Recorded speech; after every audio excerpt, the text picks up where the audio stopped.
Bueno, bienvenidos una vez más a este taller, Redactar bien para dormir tranquilo. Vamos a dar continuidad con los temas que empezamos a tratar la semana pasada.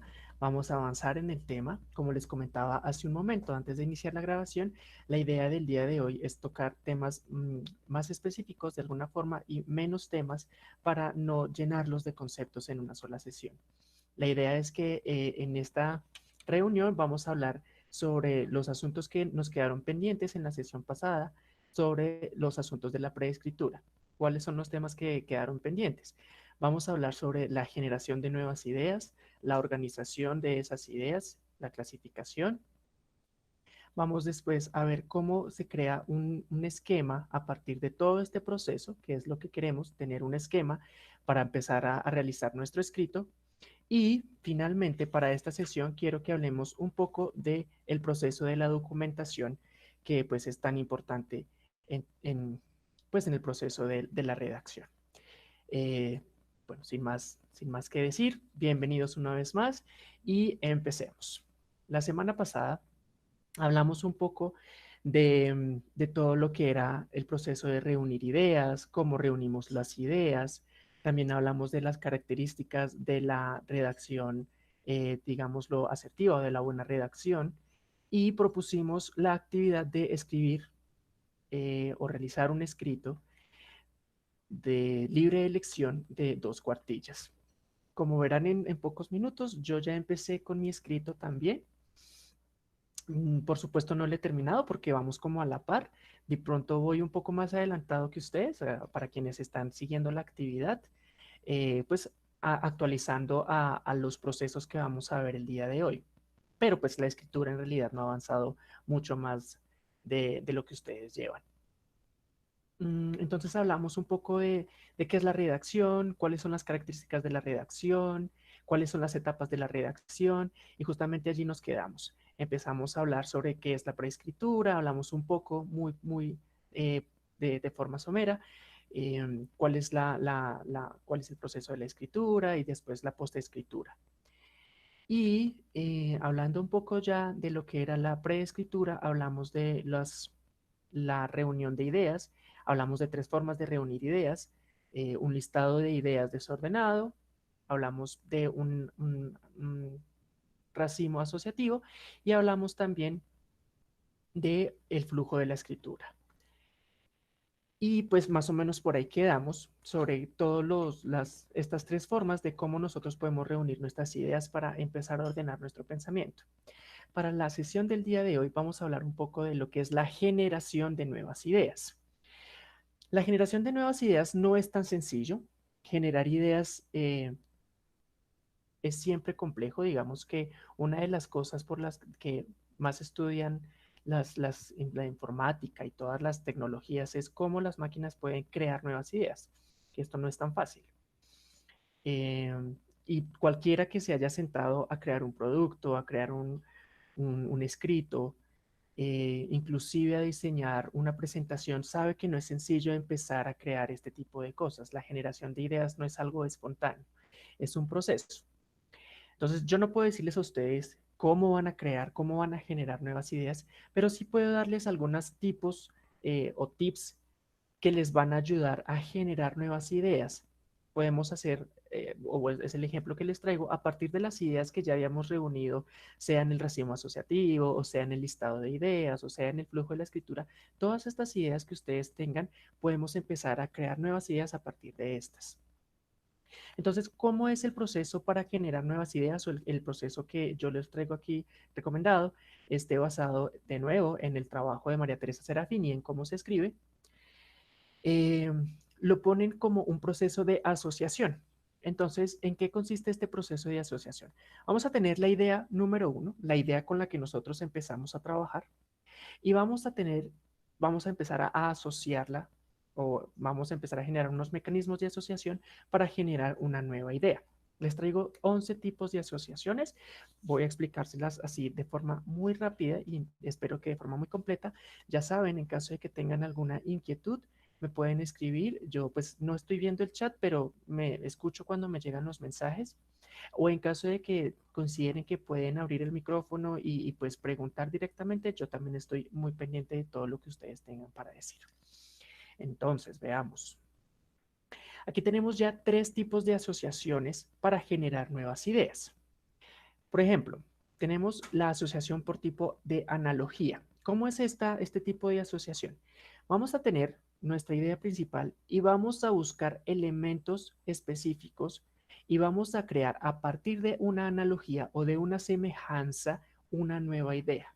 Esta idea se va a parecer mucho a la inicial porque es una analogía. Digamos, este tipo de idea es muy básico porque lo que hacemos es tomar elementos específicos de una idea y convertirlos en una nueva idea. ¿Para qué nos sirve esto? Podemos empezar a desarrollar comparaciones un poco más analíticas, ¿no? También nos permite introducir situaciones nuevas. Podemos empezar a ver la idea que teníamos inicialmente, voy a por aquí a activar el puntero, la idea que teníamos inicialmente por medio de una asociación analógica va a permitirme ver la situación desde un punto de vista nuevo. Ya ahorita vamos a ver esto cómo funciona con los ejemplos que traigo preparados. Otra de las asociaciones para la generación de ideas es la del contrario. Entonces, tenemos esta idea y vamos a buscar cuál podría ser la idea contraria a esta idea y aquí ya empezamos a generar una nueva idea. ¿En qué consiste esta asociación? En contraponer las ideas. ¿Para qué? Para empezar a crear comparaciones significativas. Esto es muy importante. ¿Por qué? Porque con estas nuevas ideas, que pueden ser el contrario a lo que nosotros teníamos inicialmente, podemos empezar a dar desarrollo al tema. Inclusive podemos empezar a crear los contraargumentos, que a veces son tan importantes cuando nosotros estamos escribiendo. Si nosotros estamos argumentando, tenemos que ser capaces de ver cómo pueden refutar nuestras ideas y nosotros preparar la defensa de nuestras ideas. La siguiente forma de asociación para la generación de ideas es la asociación de causa. ¿Cómo funciona esto? Simplemente vamos a tomar nuestra idea inicial y vamos a buscar la razón de esa idea. Nuestra nueva idea va a explicar nuestra idea inicial. Me explico. Hay una razón de causa-efecto. Esta nueva idea que nosotros estamos desarrollando tiene por ley que explicar la idea que nosotros tenemos inicialmente. De esta forma también estamos de alguna forma empezando a desarrollar los antecedentes. ¿Qué otro tipo de asociaciones tenemos? La consecuencia. Este también tiene una causa-efecto intrínseca, y es que a partir de la idea que nosotros tenemos, vamos a buscar cuáles son las consecuencias de esa idea. Ahora, no necesariamente tiene que ser una idea, puede ser un problema, puede ser un problema, puede ser una hipótesis, puede ser una situación. ¿Mm? Aquí yo pongo idea como para generalizar, pero pueden ser todo este tipo de información, puede ser lo que les digo, una idea, un problema, una hipótesis, una situación, un caso de estudio. Y a partir de esto, miramos cuáles son las consecuencias de lo que estamos diciendo. Y asimismo, vamos desarrollando nuestro tema. Otra de las asociaciones que nos recomienda María Teresa Serafini es la de precedencia. Esta tiene que ver sobre todo con los acontecimientos o con los fenómenos. Por ejemplo, la creación de Facebook podría considerarse un acontecimiento. Entonces, aquí nosotros podríamos tener ese ejemplo que acabo de mencionar, la creación de Facebook. Podemos ver cuál es la precedencia, es decir, qué sucedió antes de que se creara Facebook. Y así, al igual que lo que habíamos visto en las causas, podemos empezar a crear una serie de acontecimientos. ¿Cuál es la diferencia entre la precedencia y la causa? Que la precedencia no necesariamente es una causa. Puede estar hablándome de hechos anteriores sin que sean causales reales de la idea que yo estoy desarrollando. También tienen algo que ver con la temporalidad. La precedencia puede estar simplemente ubicándome acontecimientos temporales anteriores a mi idea, no necesariamente de una razón lógica de ocurrencia de los sucesos. La siguiente idea es la idea de sucesión, que es exactamente lo mismo que la precedencia, pero yendo hacia adelante. ¿Qué va a pasar después? Entonces, volviendo a nuestro ejemplo, tenemos la creación de Facebook. En las ideas de sucesiones es, ¿qué pasó después? Después de que vino Facebook, ¿qué pasó? Hubo un boom en las redes sociales. Ya existían muchas, pero Facebook fue la que logró que estas redes despegaran, ¿no? Entonces, si nos fijamos, estamos hablando de hechos que ocurren después de la creación del Facebook, pero no tienen que ser necesariamente, ojo con esto, no tienen que ser necesariamente causales o nuestra idea no tiene que ser causa de la idea. ¿Por qué? Porque eso ya tenemos otro tipo de asociación que es la consecuencia. También podemos hablar de sucesos que ocurrieron en el tiempo después de nuestra idea. Entonces podemos hablar, por ejemplo, otro ejemplo, la Guerra Fría, si ponemos acá. Entonces, si tenemos como idea inicial la Guerra Fría, la precedencia en el tiempo sería la Segunda Guerra Mundial, ¿cierto? Pero si existe una relación de consecuencia o de causa, no lo estamos mirando simplemente los hechos precedentes a nuestra idea. Efectivamente, igual en la sucesión. Si tenemos aquí la idea de la Segunda Guerra, podemos ver en el tiempo qué sucedió, pues la Guerra Fría. ¿Hasta aquí existe alguna pregunta o vamos todo claro?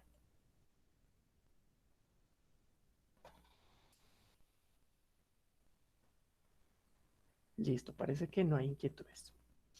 Ahora que veo el chat, veo la cantidad de conectados, me recuerdo de solicitarles por favor a todos los participantes ponerme en el chat qué tipo de usuarios son, si son estudiantes, si son administrativos, si son docentes y a qué facultad o programa académico pertenecen para nosotros poder tener, digamos, conocimiento de quienes están asistiendo a estos talleres. Entonces, muchísimas gracias.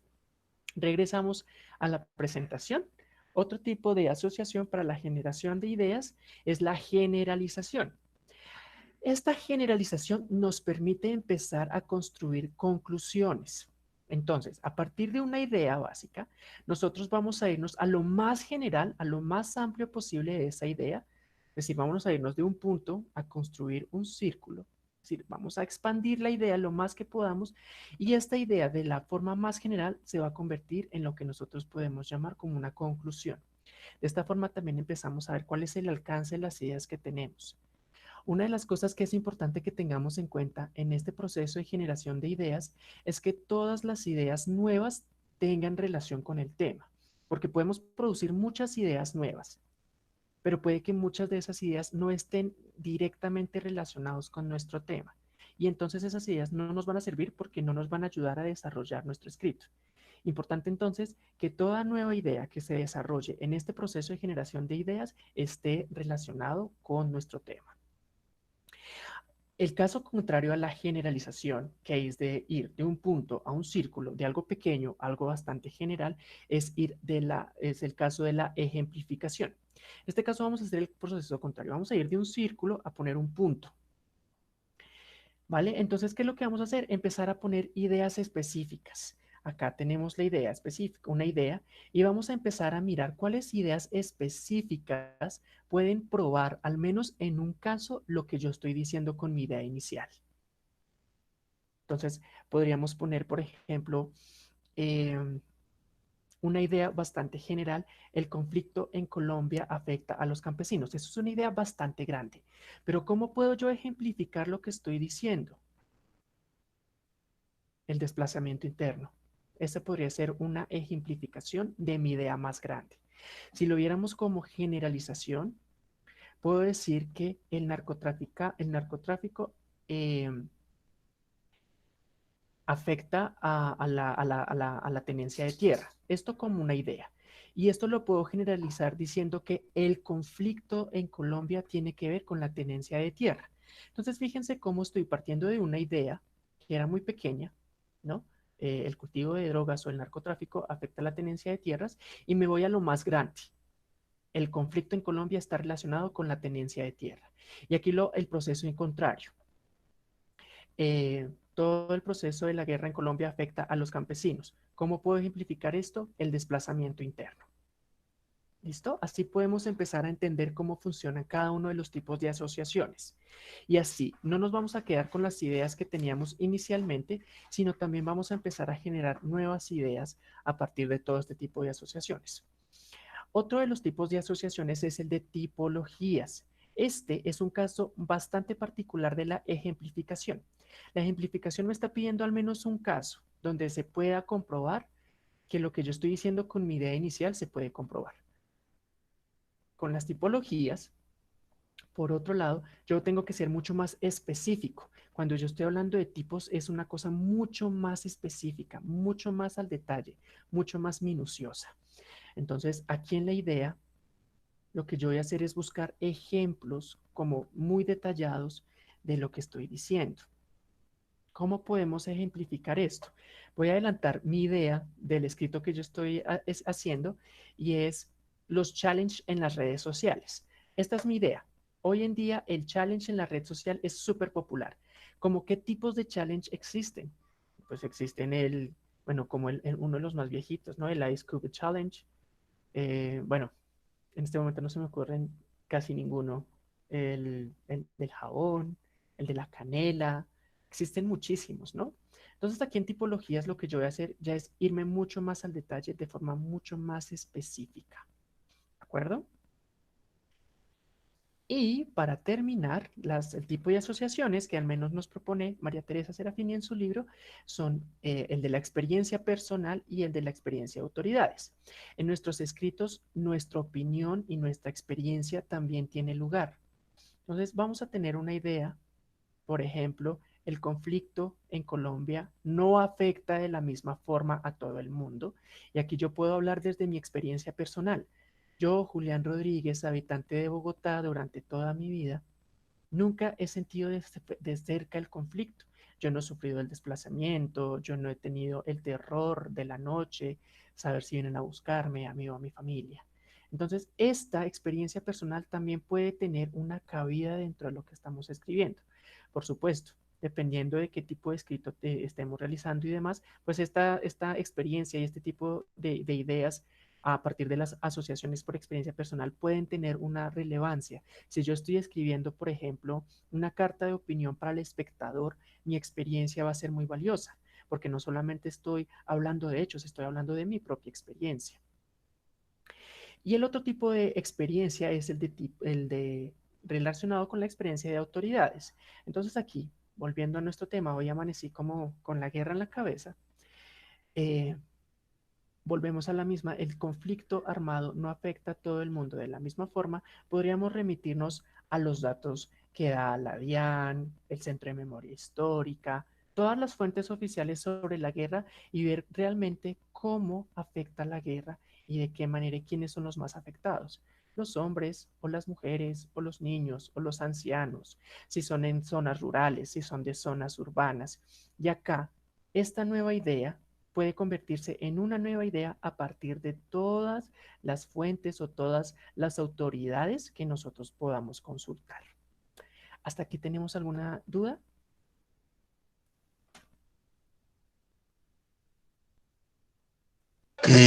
Me gustaría que aclarara un poco más cómo se da ese tránsito de la idea hacia la nueva idea, porque es Ok, que no. claro. El tránsito de la idea a la nueva idea se da mediante asociaciones.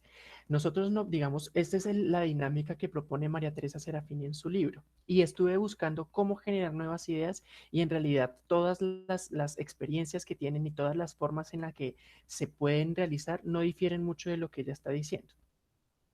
Lo que ella está diciendo en su libro es que las ideas y las nuevas ideas tienen lugar mediante las asociaciones. No es muy claro cómo se generan estas nuevas ideas, pero nosotros sí podemos provocar ese proceso mediante las asociaciones. Entonces, tenemos una idea inicial y a partir de estos 11 tipos de asociaciones que yo les traigo, que les comenté, podemos crear nuevas ideas. Entonces, yo puedo tener mi idea inicial, Julián Rodríguez estudia literatura, y a partir de todas estas asociaciones empezar a construir nuevas ideas. Entonces, el puente para la generación de ideas es tener una idea preestablecida y tener en claro cómo funcionan las asociaciones para empezar a generar nuevas ideas. ¿Respondí tu pregunta? Sí, gracias.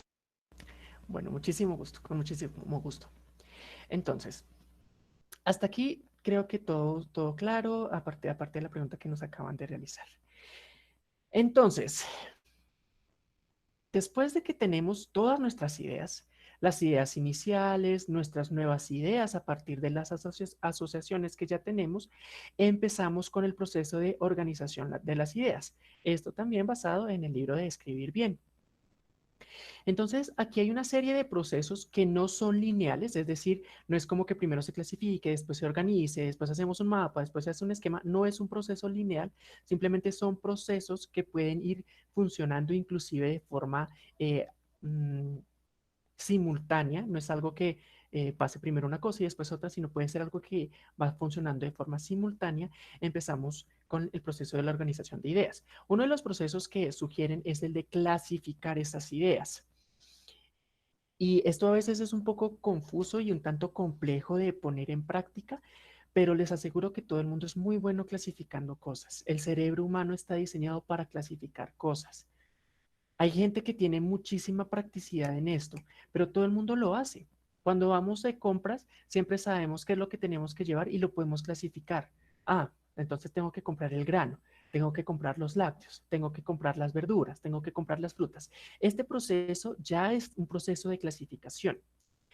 Hay profesionales y hay profesiones que permiten hacer este proceso de una forma mucho más profesional, digámoslo de alguna forma, es decir, con información mucho más compleja. Los ingenieros de sistemas, por ejemplo, porque su material de trabajo es la información. Los diseñadores también tienen que tener muy en claro cómo pueden manejar la información.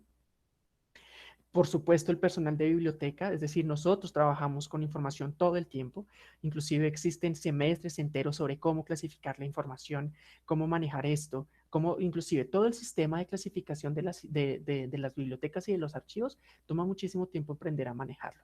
Entonces, sí hay gente que tiene mucha más facilidad para empezar a clasificar la información, pero todo el mundo lo sabe hacer y todo el mundo con práctica puede empezar a hacer esto como un proceso autónomo, un proceso rápido.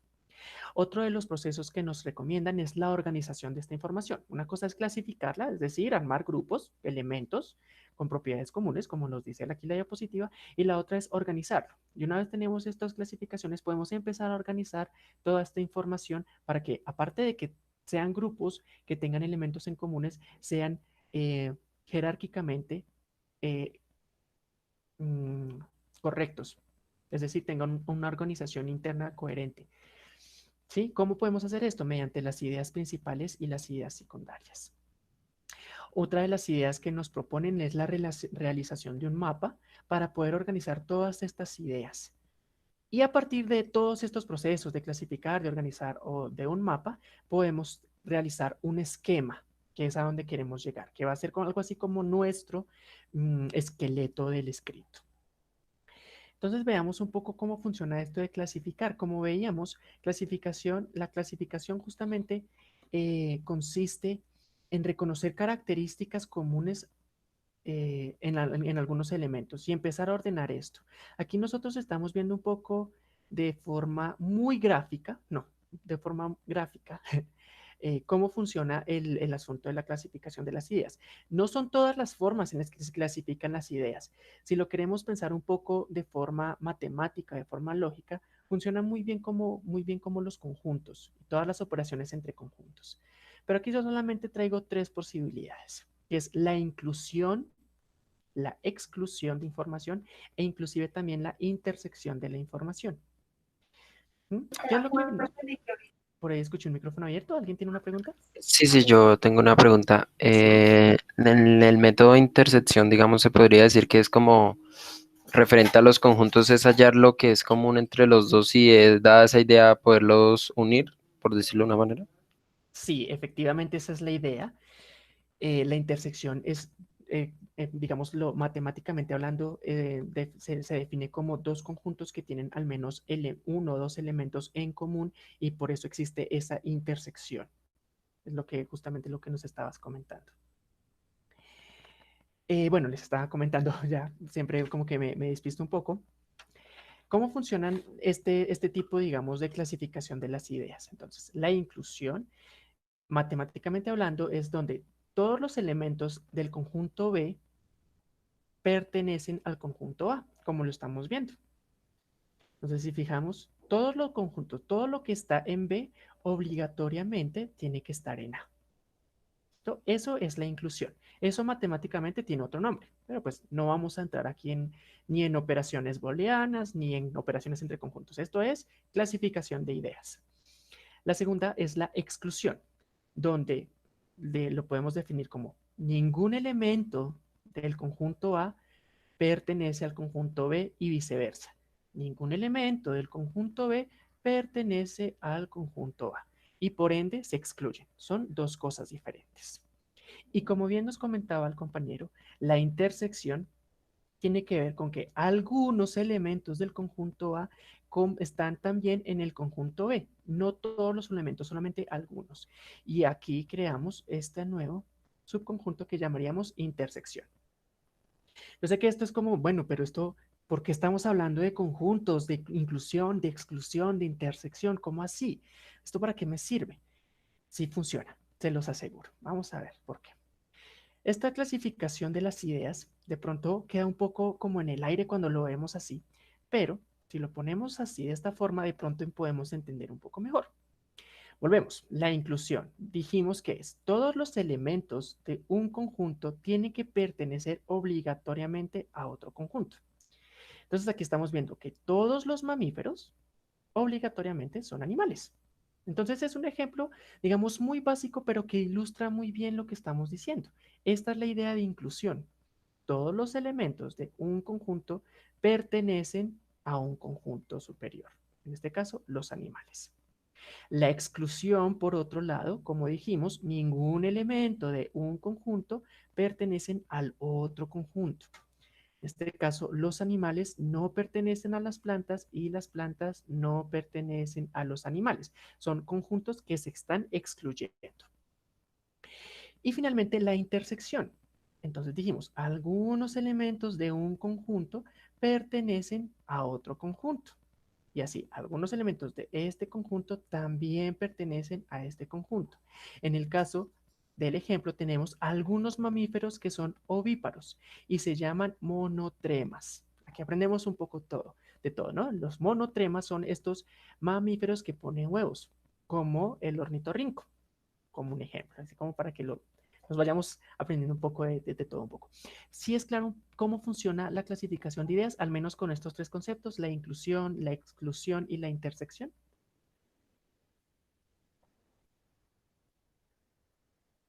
Gracias, Natalie. Muchas gracias. Listo, entonces continuamos.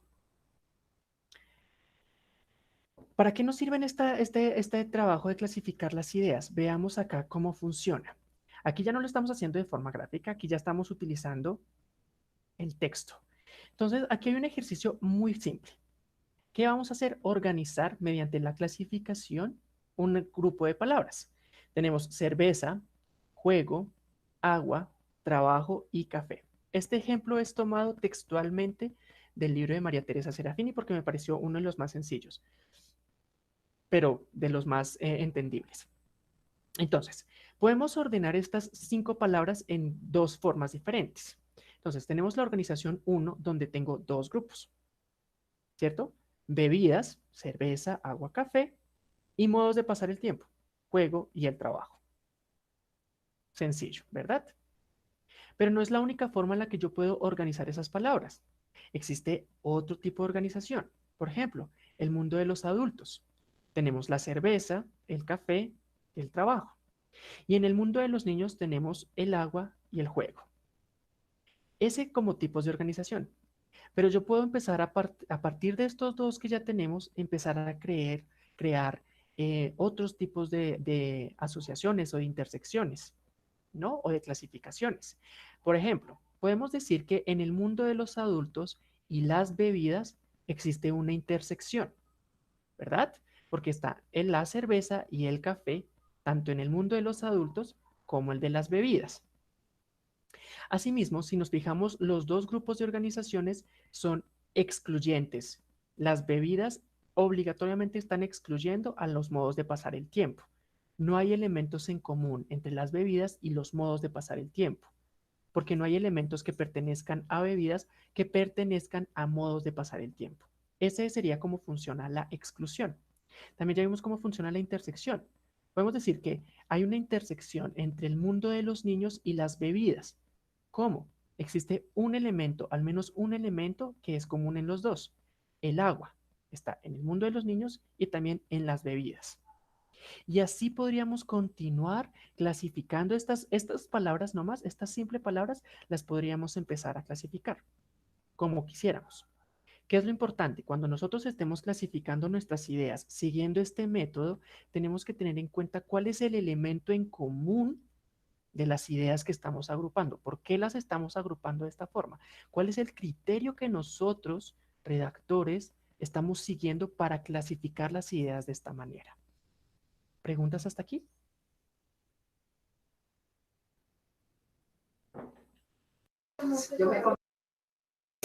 Sí, sí, yo tengo una duda.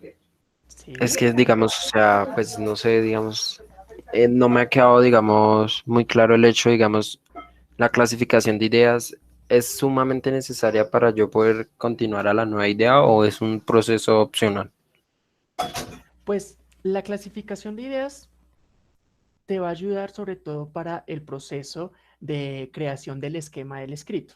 Cuando nosotros tenemos este reguero de ideas que nosotros creamos en la clase pasada, en la sesión pasada, porque tenemos un listado de ideas súper desordenado, o tenemos un párrafo o varios párrafos súper grandes con muchas ideas, o tenemos nuestro racimo asociativo, ya les voy a mostrar mi propio racimo asociativo. Cuando tenemos todas estas ideas, están en desorden.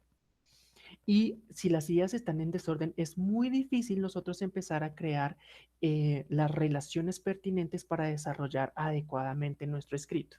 Si nosotros no organizamos estas ideas, si nosotros de pronto no las clasificamos en grupos con elementos en común, probablemente nuestro artículo o nuestro escrito, puede ser el ensayo, el artículo, una carta de opinión, nuestro texto va a quedar desarticulado. Sí, este proceso sobre todo nos va a ayudar es en eso, en poder tener las ideas que van juntas, poder verlas juntas y poder desarrollarlas juntas, para que no estemos hablando de un tema por acá y debajo, en ese mismo párrafo, por ejemplo, de otro tema que no tenga nada que ver. Este proceso de clasificación y organización de ideas lo que está haciendo es construirme a mí una especie de andamio para cuando yo empiece la redacción, cuando ya empiece el proceso de escritura, ya tenga cuáles son los grupos de temáticos que quiero tomar dentro de mi texto y ya tengo una idea de la organización que quiero que tenga mi texto. ¿Sí, sí respondo tu pregunta? Sí, sí, sí, ya te comprendí mucho mejor. Listo. ¿Alguna otra pregunta?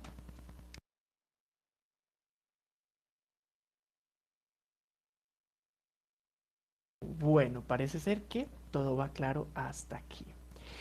Después de que clasificamos las ideas, viene el proceso según lo que vimos, o podemos seguir con lo que es la organización de las ideas, ¿verdad?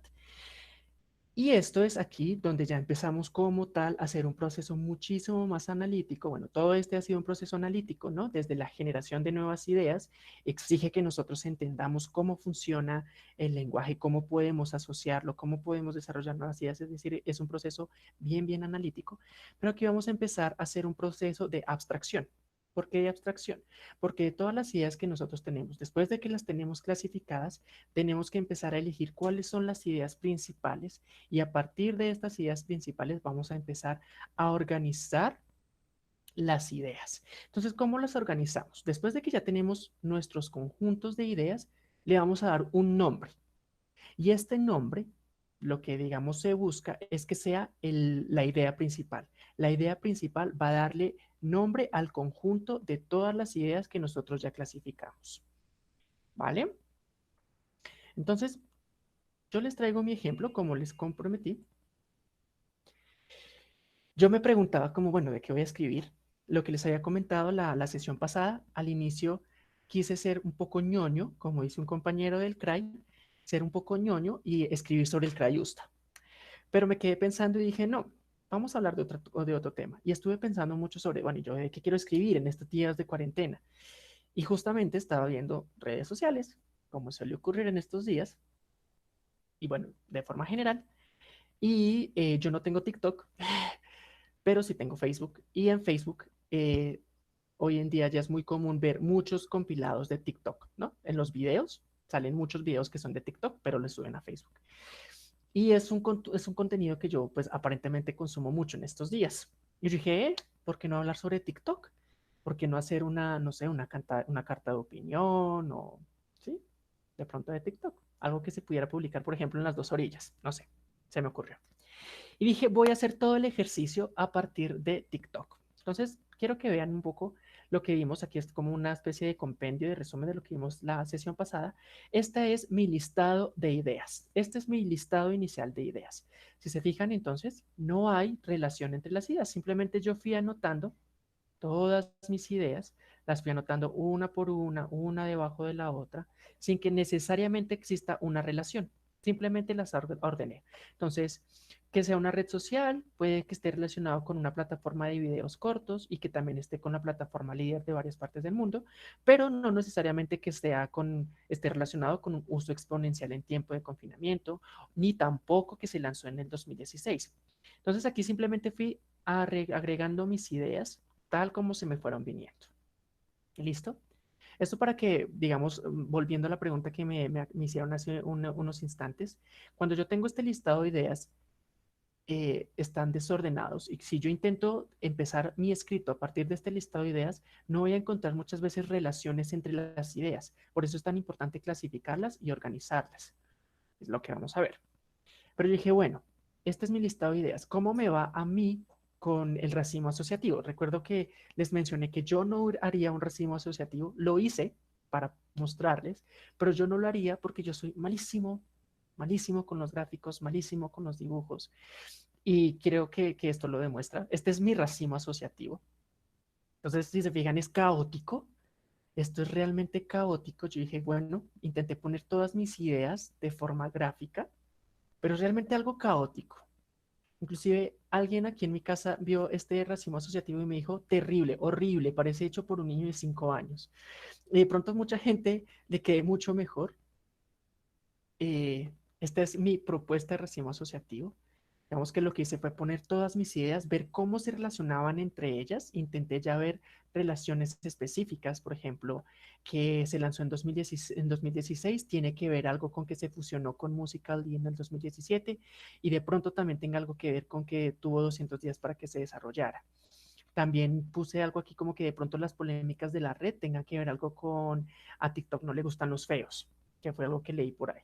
Entonces aquí yo empecé como, sí me obligué un poco a ver las relaciones, entonces este ejercicio, así les quede así o más bonito, también es muy útil por eso, porque ustedes pueden empezar a ver cómo las ideas se están relacionando entre ellas.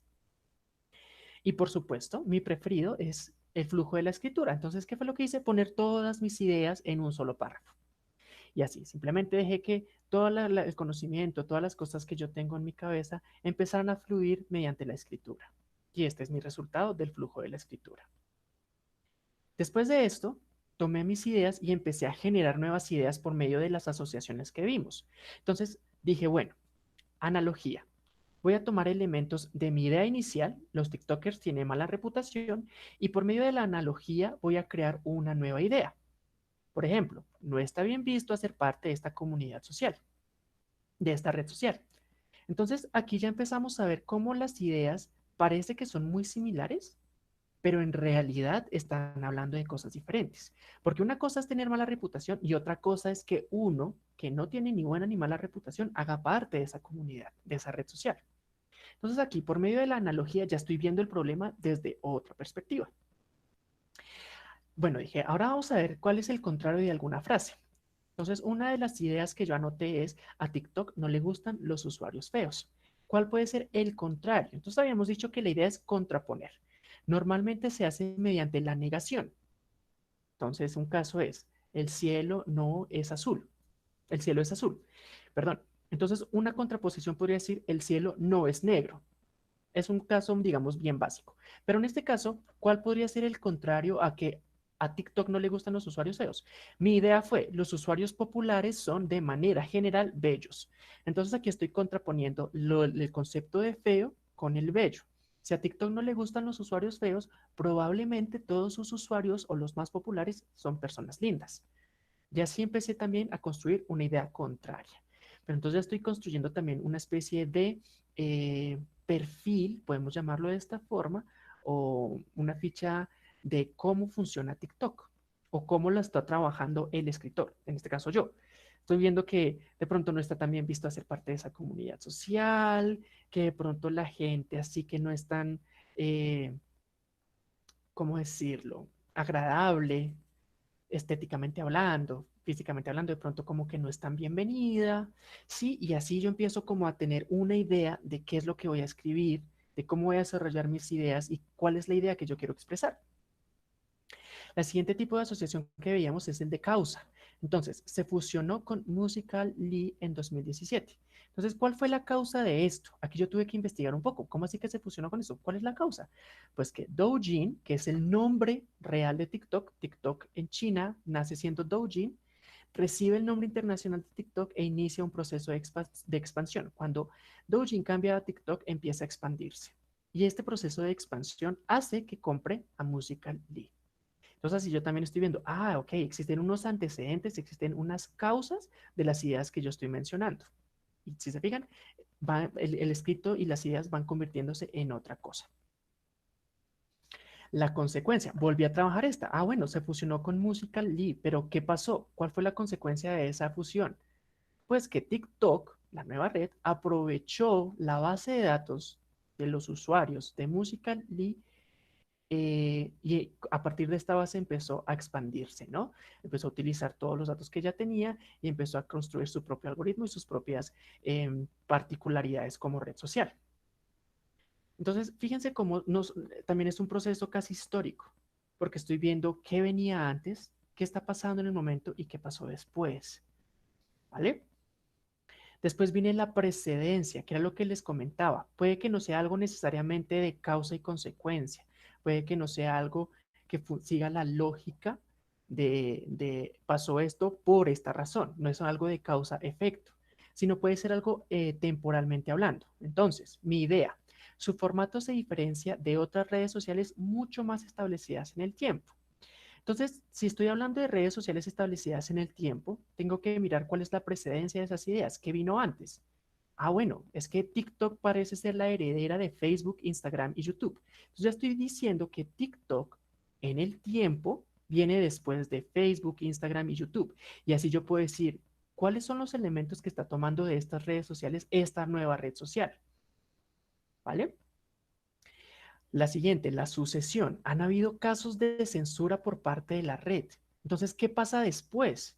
¿Qué vino después? Puede ser algo que no necesariamente tenga que ver con causa de efecto, sino algo que viene después en el tiempo. Pues, ¿qué va a pasar? Que los usuarios van a tomar medidas, ellos como usuarios van a tomar medidas con TikTok.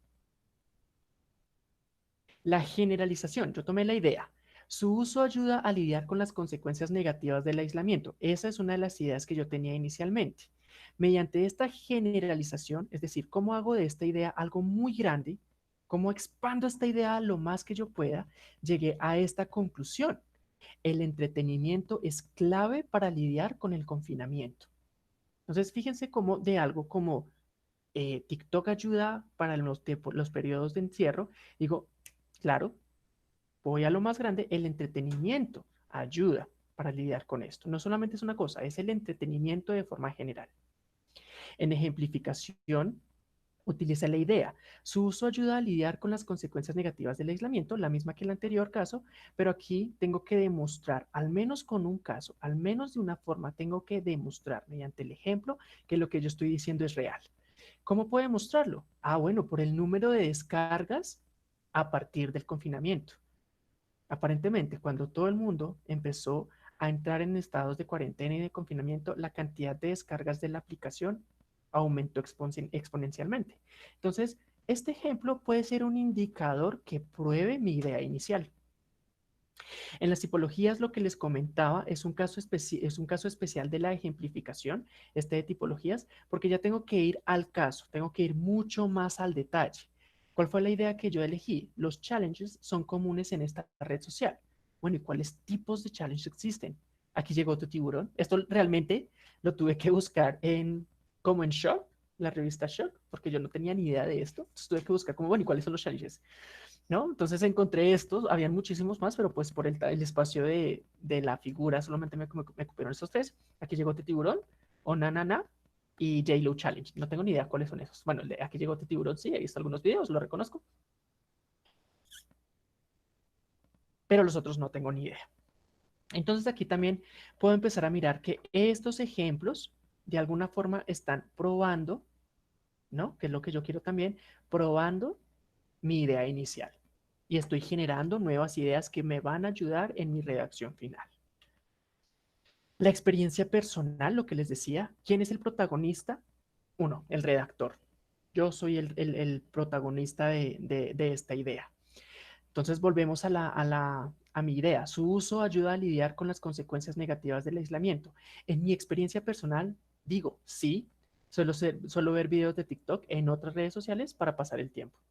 Entonces ya estoy hablando de mi caso particular. Sí, yo, escritor, puedo decir que lo que estoy diciendo es verdad. ¿Por qué? Porque yo lo hago.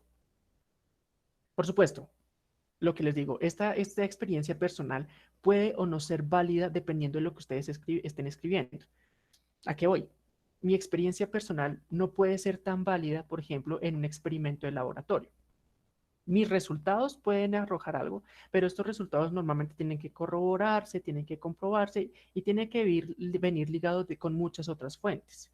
Entonces no puedo decir el cielo es negro porque yo lo estoy viendo negro y pensar que es un argumento válido, ¿no? Dependiendo del texto que ustedes estén desarrollando, este tipo de asociación de experiencia personal agrega o toma validez. Y el otro, por ejemplo, también es la experiencia de autoridades, es decir, qué dicen las personas expertas en la temática, qué tienen para decir.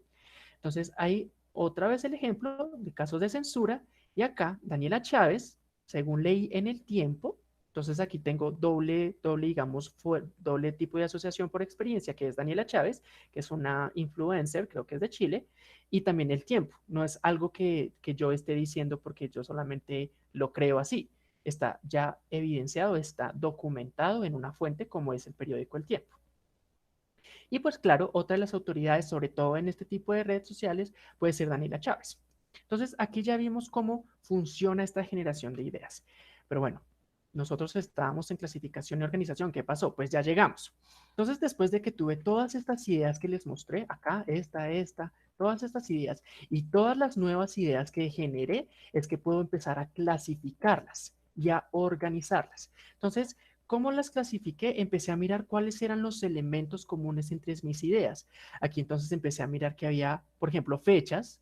Para mí la fecha aquí me sirvió muchísimo para decir, ah, claro, bueno, tengo fechas, entonces puedo ubicarme temporalmente.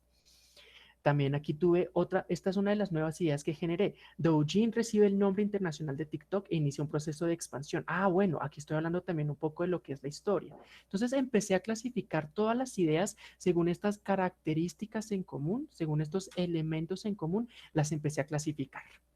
¿Sí? Y después de que las clasifiqué, las empecé a organizar. ¿Qué fue lo primero que hice para la organización? Busqué la idea principal de esos grupos y esa idea principal la puse como el nombre del conjunto.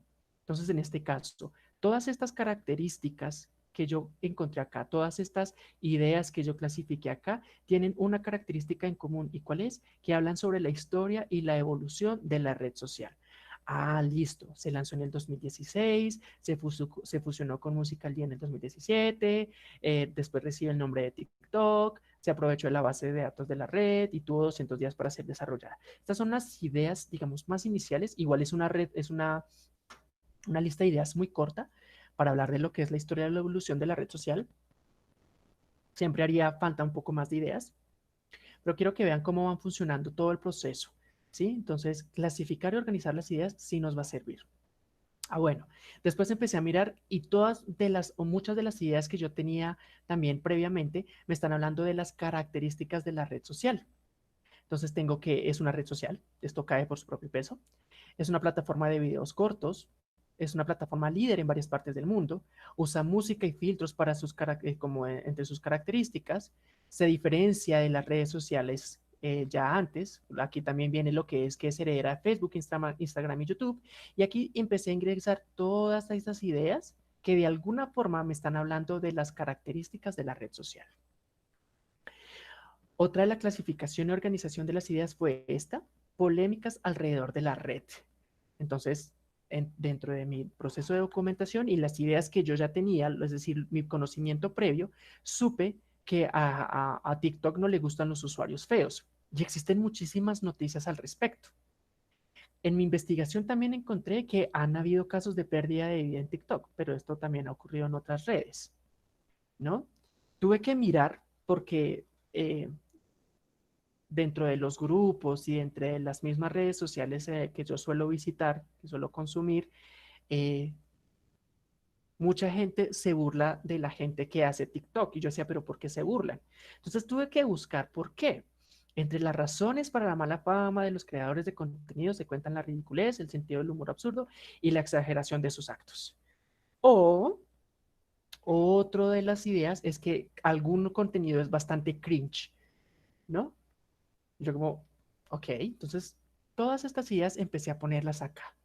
Otro, el algoritmo de la red y la privacidad. Entonces, vemos que hay casos de censura por el gobierno, tenemos el caso de Daniela Chávez, existe la toma de medidas por los gobiernos, la preocupación por la seguridad, todas estas ideas que tienen que ver ya con el funcionamiento y cómo se ha dado la interacción en casos de seguridad y privacidad. Y el último tema que, digamos, logré extraer, o el último conjunto que logré crear a partir de mis ideas, era justamente ese, el uso exponencial en tiempo de confinamiento. Entonces, CNN afirma que las familias las usan en tiempos de cuarentena. ¿Por qué de pronto su uso es exponencial? Porque ayuda a lidiar con las consecuencias, han aumentado las descargas, y así, con estos 5 grupos, yo ya tengo casi un esquema del texto. Todavía no tengo el esquema, pero ya empiezo a construir las primeras plataformas que van a darle estructura a mi texto. ¿Hasta aquí hay alguna pregunta? Ya con estos ejemplos, de pronto un poco más al lugar.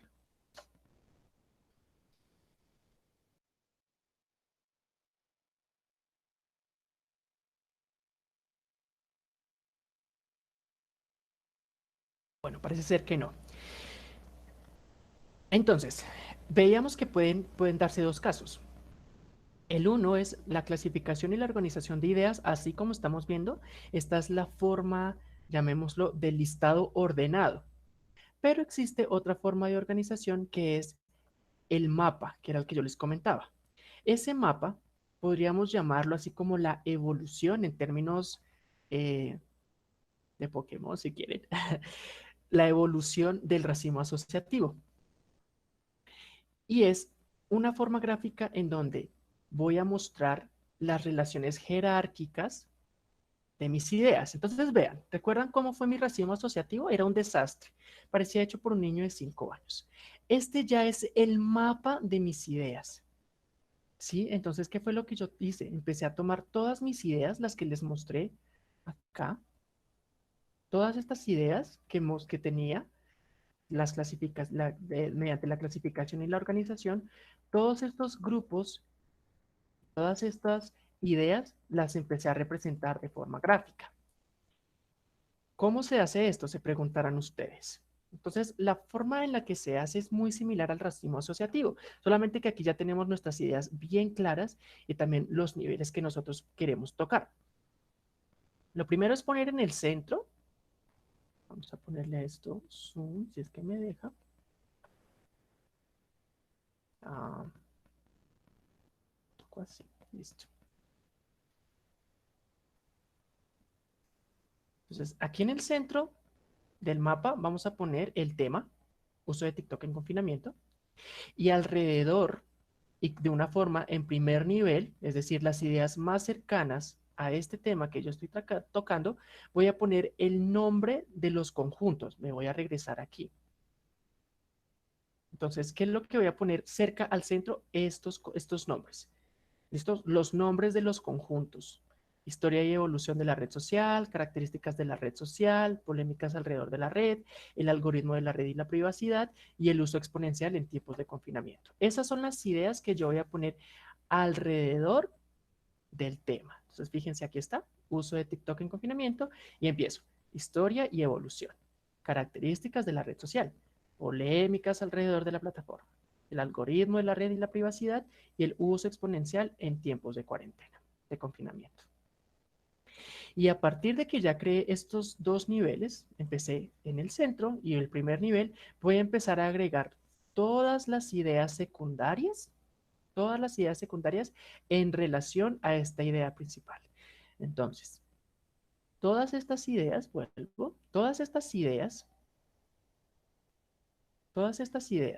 que se desprenden de acá, voy a empezar a ponerlas en orden jerárquico en mi mapa. Entonces, el mapa que yo les estoy presentando está incompleto.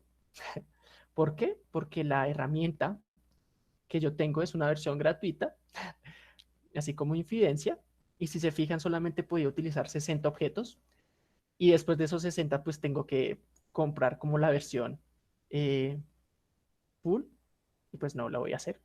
Entonces está incompleta porque no se reflejan todas las ideas que yo tengo alrededor de los temas. Pero entonces justamente consiste, la idea justamente es ordenar todas esas ideas alrededor. Entonces en la historia de evolución, pongo aquí que se funcionó en el 2017 con Musical.ly, se lanzó en el 2016, tuvo 200 días para ser desarrollada. Si se fijan, todas estas ideas están en el mismo nivel. Sí, están todos en el mismo nivel. No, no puedo poner, o podría haber puesto que esto depende del 2016. Podría ser, pero realmente es relevante ponerlo de esta forma. Me pareció más relevante decir que se fusionó en el 2017 y que a partir de esta fusión podemos decir que hubo algo que ocurrió antes, que fue el proceso de que Douyin se convirtiera en TikTok y empezara a crecer, y a partir de eso, pues TikTok aprovechó la base de datos del Musical.ly y empezó a expandirse mucho más. Esto como un ejemplo de lo que les estoy diciendo. Hasta aquí me estoy haciendo entender de cómo funciona un poco el mapa. La idea es... Tremendo Sí, sí, salsa. sí, eso es un poco claro. Sí, sí, todo claro. Listo. Sí, sí, sí. Listo. Entonces, la idea es que mediante este mapa yo puedo empezar a subordinar las ideas. Entonces, idea principal, ideas secundarias, argumento y demás. Fíjense cómo se van desprendiendo las ideas una tras otra. Y este sí me gustó hacerlo. Me gustó más que el racimo asociativo, en especial porque queda un poco más ordenado, pues las ideas se ven mucho más claras, ¿no? Yo quiero que volvamos a ver el racimo asociativo que hice, que de verdad, pues bueno, veamos, esto era el racimo asociativo, eran unas ideas en desorden, eran unas ideas como en caos, y cómo logra convertirse en esto. Aquí ya vemos una organización mucho más clara.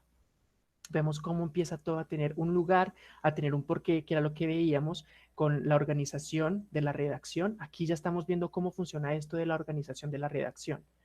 Estamos viendo que es una redacción adecuada. Y también empezamos a identificar palabras que se repiten, como red social, como características, plataforma, probablemente por ahí salga internet, privacidad, algoritmos, y empieza también a desprenderse cuál es el vocabulario que va a tener lugar dentro de mi proceso de redacción. ¿Listo? Entonces, hasta aquí vamos. Después de esto, vamos a hacer el esquema del escrito, que ya es el último paso por fin, dirán ustedes, el último paso en la etapa de la preescritura. Entonces, valga hacer una aclaración. No tienen que hacer necesariamente el mapa, ¿no? O sea, de hecho, nada de lo que yo les estoy diciendo es obligatorio. Esta es una metodología, es una propuesta metodológica para redactar bien, pero pues cada quien, digamos, tiene su forma de redactar. A mí esto me sirve muchísimo porque en realidad sí deja ver de forma muy clara y de forma muy gráfica cómo se va a desarrollar el tema. Pero pues lo que les digo, ¿no? Esto es para cualquiera, o sea, se puede o no se puede hacer, ¿no? Después de que ya tenemos, ya sea nuestro listado ordenado, clasificado y organizado de ideas, o nuestro mapa, o sea, pueden tener el uno o el otro o los dos, o sea, ya depende de ustedes cómo les queda, cómo se sienten más seguros. Por aquí están cortando el pasto, espero que no se escuche mucho a través de mi micrófono. Eh, Ustedes pueden tener o el listado ordenado o el mapa, el uno o el otro o los dos. Pues yo hice los dos como para poder mostrarles. Pero si ustedes quieren solamente hacer el mapa, pueden hacer el mapa. Si ustedes quieren hacer solamente el listado ordenado, clasificado y organizado, lo pueden hacer. Lo importante es que después de que tengan esta clasificación y esta organización, puedan empezar a organizarlo jerárquicamente. Volvemos al asunto de la jerarquía. Digamos que es una palabra que también se repite bastante en este asunto de la redacción. Entonces, ¿yo qué es lo que tengo que empezar a hacer? Ser capaz de mirar cuál es el orden jerárquico o cómo se pueden subordinar todos estos conjuntos, cómo los puedo empezar a relacionar para que dentro de mi esquema final del texto pues tengan un sentido, tengan coherencia y tengan cohesión. Entonces, aquí lo que yo tengo que hacer es mirar cuáles son los nombres. Entonces, tengo historia y evolución de la red social. Ok. Características de la red social. Bueno, ¿cómo puedo hacer esto? ¿Cómo los voy a empezar a hacer? Eh, Depende de cómo ustedes quieran tomar su texto. Yo podría empezar hablando de las características de la red social, después hablar de algunos datos de la historia, después hablar de las polémicas que han habido alrededor de la plataforma, ver cuál es la fama de quienes producen TikToks y ahí sí hablar del confinamiento. Esa podría ser una idea. Lo importante es que en este esquema o en este esquema inicial ustedes sean capaces de ver cómo va a quedar su texto. Entonces, si se fijan, las letras mayúsculas están todos en un mismo nivel. Estas letras mayúsculas serían algo así como el nombre de los conjuntos. ¿Recuerdan? Entonces, en mi caso, historia y evolución de la red social, las características de la red social, las polémicas de la red social, esos irían acá, en las letras mayúsculas. Y después de esto vendría una idea mucho más específica. Por ejemplo, en la historia de la evolución podría decir cuándo fue creada o cómo se desarrolló. Ya empezar a hablar de una forma mucho más específica. Y aquí puedo hablar de detalles mucho más específicos en el siguiente nivel. Decir que le tomó 200 días para ser preparada. Esto también funciona mucho para quienes han tomado capacitaciones en norma APA con los niveles de los títulos. Está muy relacionado con eso. Pero aquí lo estamos viendo simplemente como el esquema que nosotros podemos empezar a crear para nuestro escrito. Esto me parece también muy interesante y fue un descubrimiento para mí muy chévere pensar que uno puede hacer este esquema antes de escribir. Porque muchas veces lo que uno hace es que, lo que les decía la sesión pasada, uno simplemente se lanza a escribir y después de que terminó uno empieza a mirar como, este es un capítulo, este es un subcapítulo, y empieza a crear casi también una tabla de contenidos, sin tener toda esta información clara, cuando la podríamos tener desde el principio clara y así ir desarrollando de una forma mucho más coherente, de una forma mucho más ordenada y mucho más clara, de una forma mucho más concisa, todo el tema de nuestro escrito. ¿Cuál es lo importante? Que nosotros podamos ver, llamémoslo de esta forma, gráficamente, que la información del mismo nivel queda en el mismo nivel. Entonces aquí tenemos los nombres de los conjuntos, lo que les estaba diciendo en mayúscula. Ya podemos empezar a abordar el tema, eso lo podemos ver en los números, y aquí podemos ver, por ejemplo, ejemplos, descripción de casos, ¿sí? La experiencia personal, las citas, todo este tipo de información la podemos ver aquí. ¿Listo? Este es un esquema que propone María Teresa Serafini, que me pareció bastante interesante, que es un esquema más bien sencillo, tener una introducción, el desarrollo del tema y la conclusión.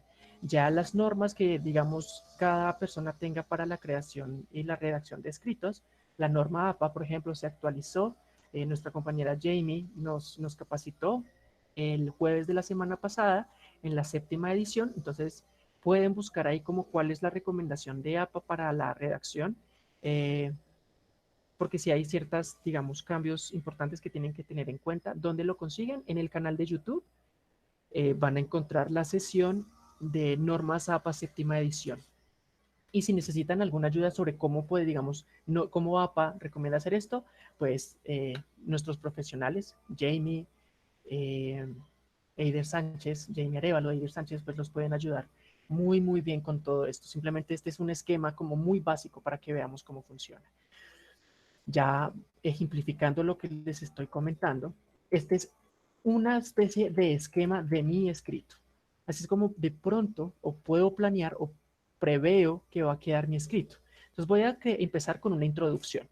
Voy a empezar introduciendo mi tema. Después voy a hablar de la historia y la evolución de la red social. Para eso tendré que hablar del desarrollo de la app. En esta etapa del desarrollo de la aplicación, tengo que hablar de cuánto tiempo y qué características influyeron en el desarrollo de la aplicación. Después puedo hablar de la fecha de lanzamiento y dentro de esta fecha de lanzamiento puedo hablar de los antecedentes a la fecha de lanzamiento y las consecuencias de la fecha de lanzamiento y de la expansión.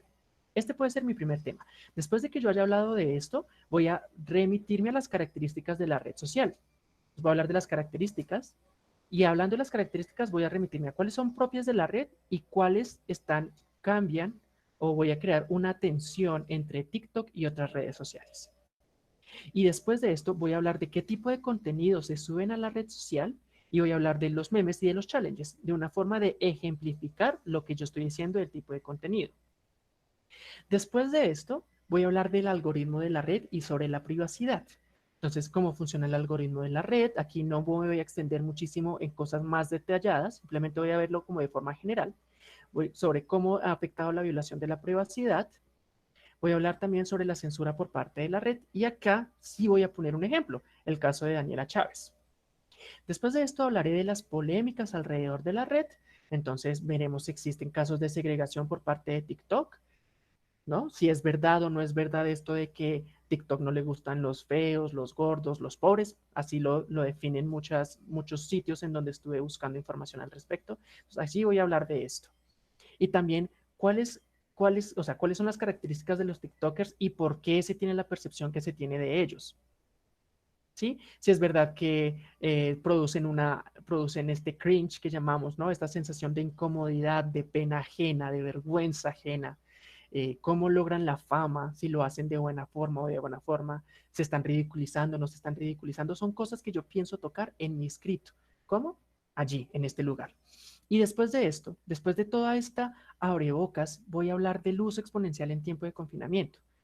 De todo esto, ¿qué tiene que ver con el uso en el confinamiento? ¿Por qué decidí hablar de esto? Y al final, simplemente voy a dar una conclusión que cierra mi escrito. ¿Hasta aquí hay alguna pregunta?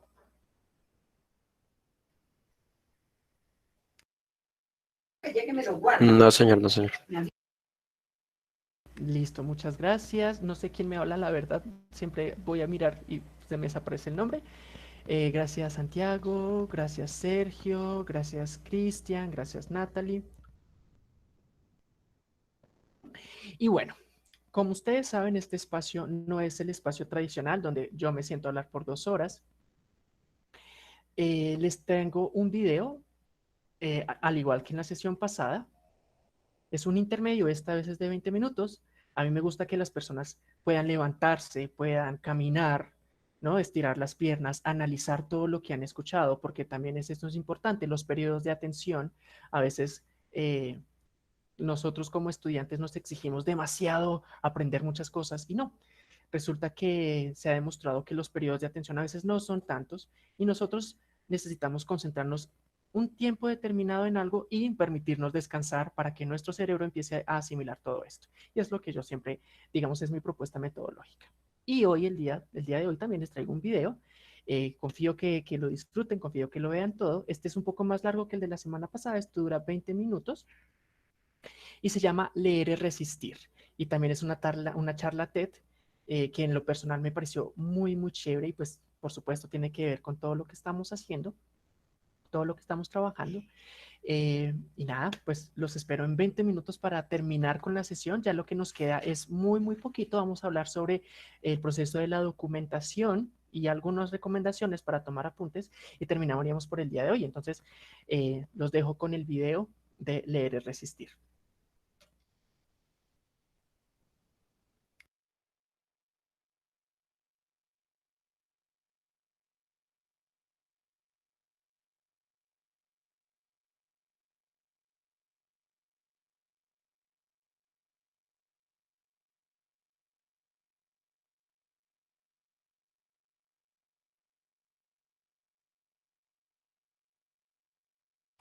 Déjenme demostrárselo.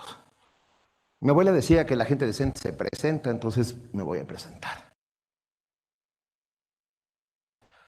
Soy Ana Frank. Soy una niña de 13 años que vive en Ámsterdam. Junto con otras 7 personas estamos escondidos en el ático de una casa de departamentos y allá abajo puedo mirar por la rendija de una puerta como están los nazis. Si los nazis se enteran que estamos aquí, nos van a matar a todos, porque somos judíos.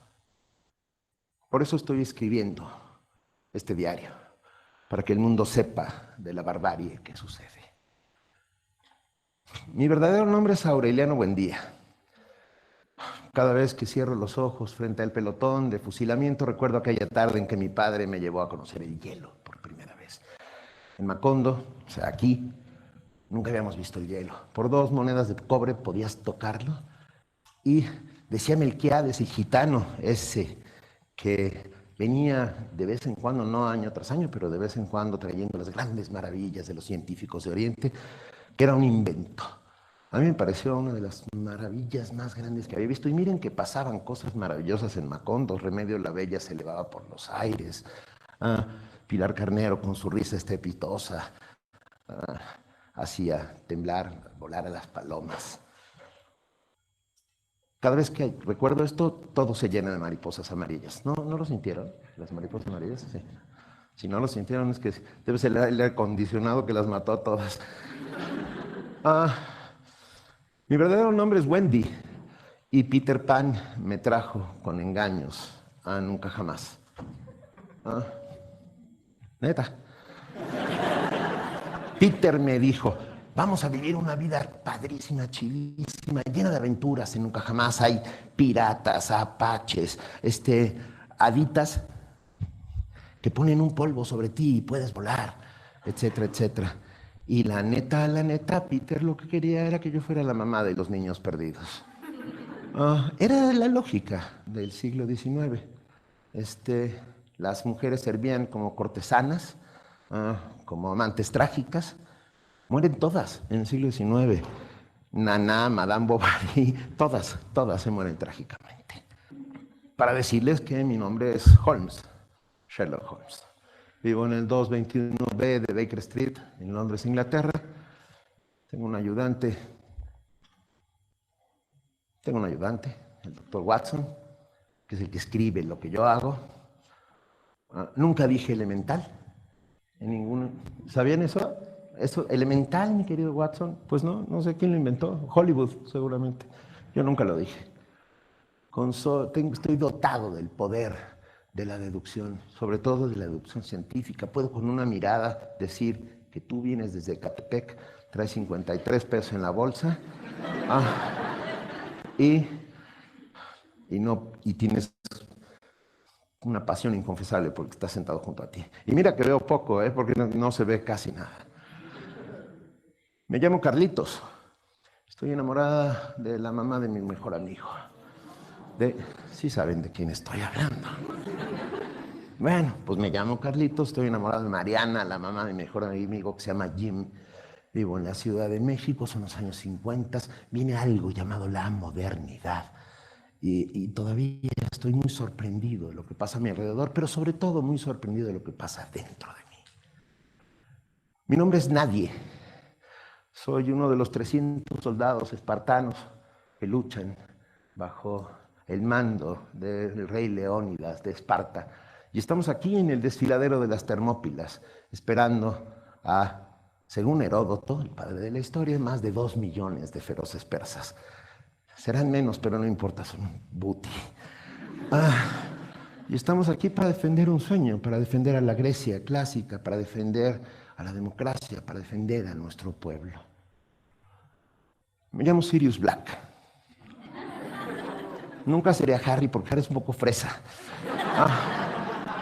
Nada contra Harry. Yo considero a Harry Potter San Harry Potter. Ha hecho lo que cientos de miles de promotores de la lectura no han logrado. Pero bueno, para ser un buen personaje de novela tienes que tener claroscuros. Ser siempre una suerte de Dr. Jekyll y Mr. Hyde, ¿no? Por las mañanas un amable médico victoriano que quiere a todo el mundo y al cual le tira buena onda, y por las noches sale ese animalito que todos tenemos dentro a hacer tropelías por las calles. Pero bueno, en este momento soy nadie. Nadie, uno de los 300 soldados espartanos. Le dijeron a Leónidas, nuestro rey, le dijeron que cuando las flechas de los inmortales, que son los soldados de la Guardia Imperial de Jerjes, que es el emperador persa, disparaban sus flechas al cielo, se oscurecía el aire. ¿Y saben qué dijo Leónidas? Pelearemos a la sombra. ¡Wow! Ya quisiéramos tener líderes hoy que digan pelearemos a la sombra. Oye, no voy a hacer un mitin. Va. Soy Benito. Tengo 55 años por fuera, es notabilísimo, y 17 por dentro. Veo este pequeño abismo y el de 17 dice salta. Y el de 55 y mi mujer dice, ni se te ocurra, güey, te vas a romper el hocico. ¿Y qué creen que hago? ¿Salto o no? Sí, por supuesto, saltas. Si no puedes saltar físicamente, saltas aquí adentro. Soy ese que acabo de contar y todos los personajes de la literatura que les he dicho y muchísimos otros más. Necesitaríamos como 7 charlas TED para poder decir todos esos personajes. Pero el tema es, ¿somos lo que hemos leído o seremos por el contrario la ausencia que los libros han dejado en nuestras vidas? Es una frase terrible de Tomás Eloy Martínez, el escritor argentino, autor de Santa Evita, maravilloso personaje, que dijo eso: somos lo que hemos leído o seremos por lo contrario todos la ausencia que los libros han dejado en nuestras vidas. Yo que soy de letras y no de números, un día me puse a hacer números y descubrí que si eres un lector, un buen lector, que lees un libro a la semana, durante 60 años de tu vida, es el promedio de vida de un lector, podrás leer 3.200 libros. No es nada. No es nada si piensan que Honorato de Balzac escribió más de 130, que Víctor Hugo tiene más de 70, que Salgari tiene más de 100, etcétera, etcétera. Bien, hay que saber, hay que pensar muy bien lo que vamos a leer, no andarnos perdiendo en eso que es nebuloso y que tiene que ver con modas, etcétera, etcétera. Vengo a hablar sobre el libro, sobre el inmenso poder que tiene el libro sobre nuestras vidas y cómo nos cambia y nos transforma. El libro es capa de torero, paraguas para el sol y la lluvia, escudo contra las flechas persas y contra las flechas de la estulticia y de la imbecilidad que nos lanzan todos los días desde Big Brother y cosas por el estilo. El libro es pañuelo para las lágrimas, acicate del conocimiento, sábana que cubre los mejores amores, almohada para tener los más chidos sueños, cama de clavos para tener las más terribles pesadillas. El libro es ladrillo que construye casas, que construye colonias, que construye ciudades, que construye universos, pero sobre todo que construye ciudadanía, que construye personas pensantes. Si hay algo peligroso en el mundo y a lo que temen todos los gobiernos autoritarios y los entes poco agraciados, es a un lector. No hay nada más peligroso que un lector. Por eso los conmino a ser lectores. A eso vengo, a contarles cómo el libro transforma, cambia. De esos 3.200 libros que puedes leer en tu vida, pues yo ya leí bastantes. No es cierto, ya estoy superando la media, con lo cual me siento muy... Yo recuerdo todos los libros que he leído, a diferencia de algunos políticos mexicanos. Y lo recuerdo porque todos han dejado en mí una marca de una u otra manera. Hay libros espectaculares que dejan cicatrices imborrables en ti como un tatuaje, que son 2 alas que te crecen desde la punta de los omóplatos hasta las nachas, pues, ¿no? Otros que te dejan una pequeña cicatriz en el oído y que de vez en cuando vienen a ti y te recuerdan algo. Hay otros que están metidos en tu pupila, otros que están clavados en un lugar de tu corazón o en la garganta. Pero recuerdo todos. ¿Es estudiantes de comunicación? ¿Muchos? Ok.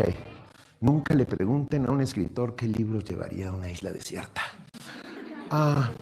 parece, me lo han preguntado tantísimas veces que al final, y bueno, yo he contestado de tantísimas maneras que al final acabé con una sola conclusión.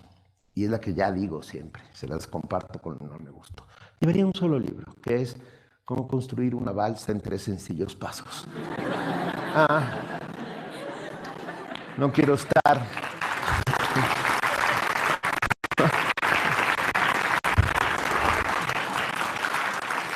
No quiero estar en una isla desierta, quiero estar junto al amor de mi vida y cerca de mi biblioteca. O sea, o de una biblioteca pública, o de un internet que llegue a donde yo pueda leer.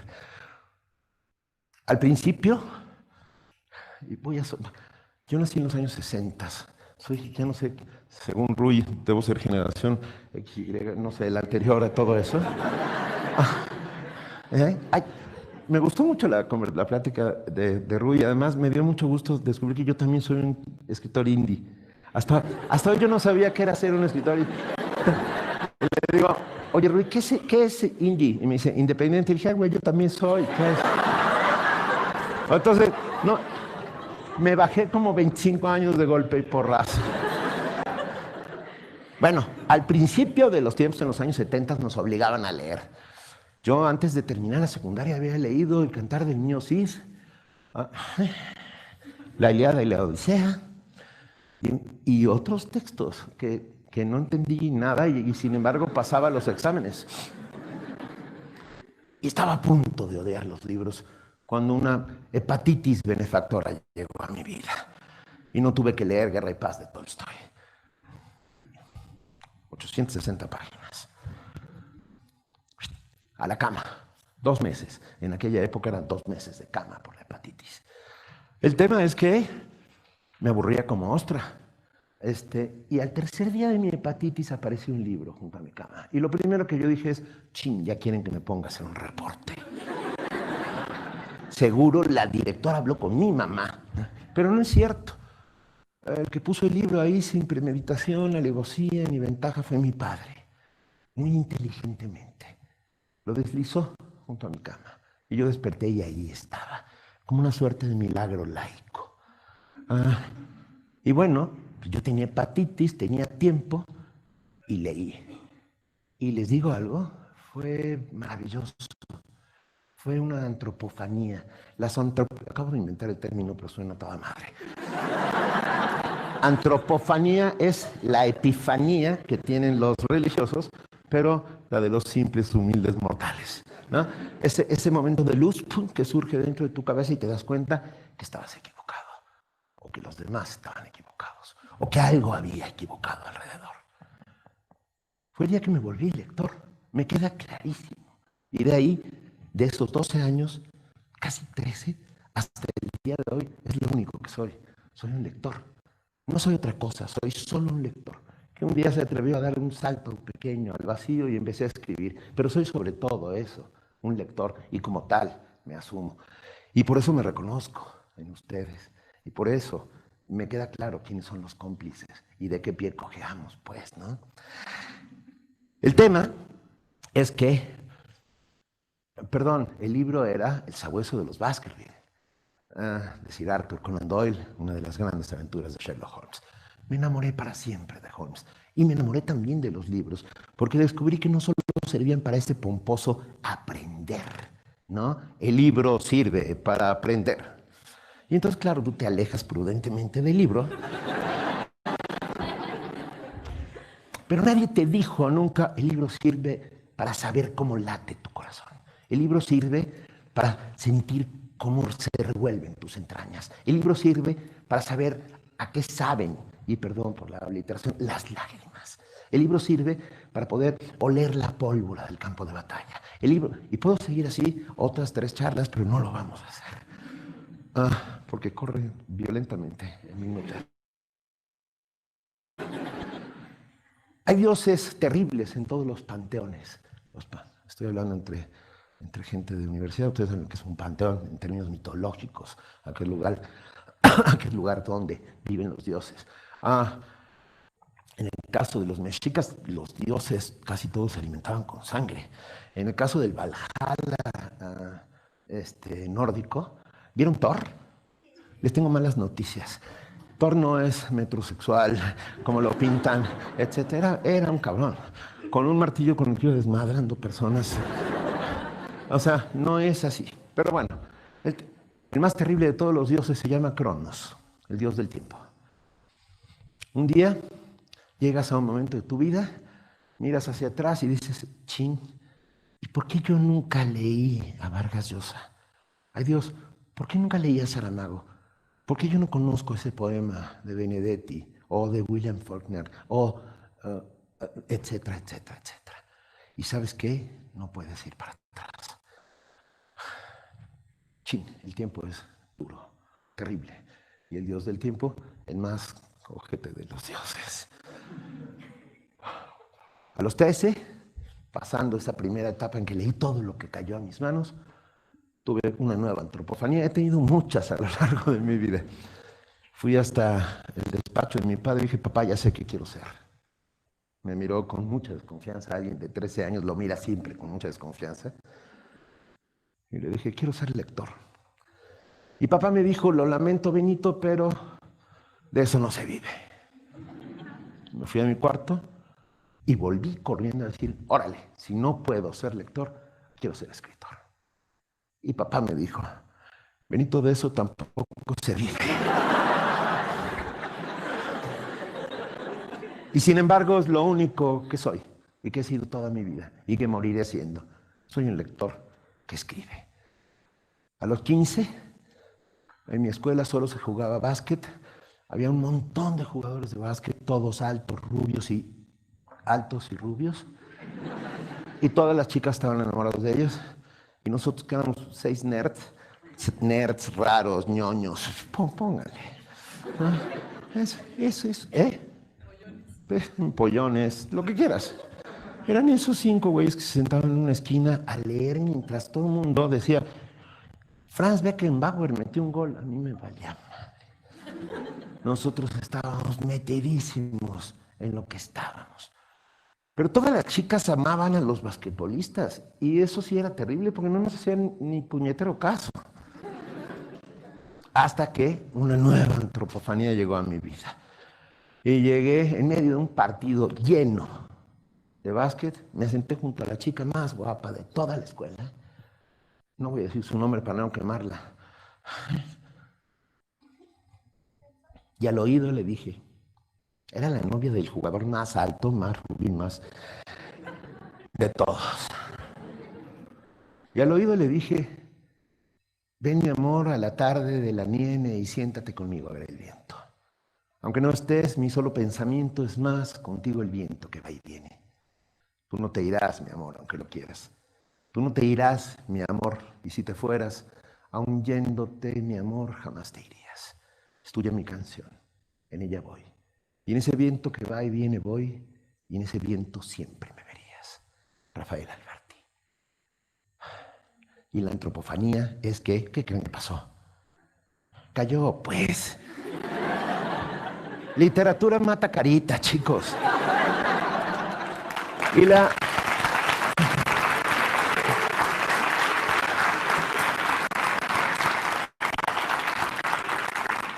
ahí es cuando descubres que los libros, aparte de todo lo que he dicho, y aprender, por supuesto, sirven también para ligar, se convierten en un instrumento único, fascinante, espectacular. ¿Alguien tiene un libro? Sí. Préstame tu libro. Porque quiero hacerles una pequeñísima demostración. Hoy todo el mundo anda buscando en los iPads, iPhones, raffles, todos los aparatos maléficos. La tecnología se ha convertido en uno de los dioses de nuestro tiempo. Pues este es uno de los instrumentos tecnológicos mejores que hay. Se los demuestro muy rápidamente. Contra lo que estamos buscando todos los días, voy corriendo. El libro es digital.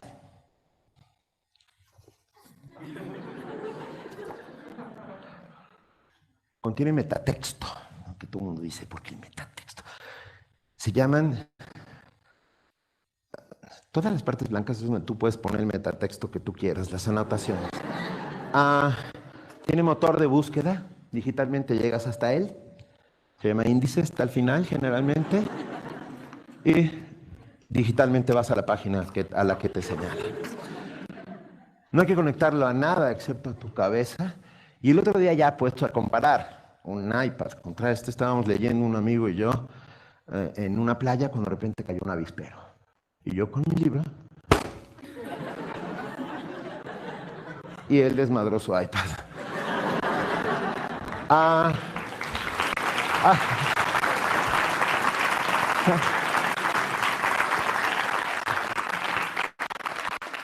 Vine hasta acá a decirles que agradezco al señor Gutenberg el haber logrado esta proeza, este prodigio que sigue siendo asombroso, sin lugar a dudas, y que contiene todo lo que podamos imaginar.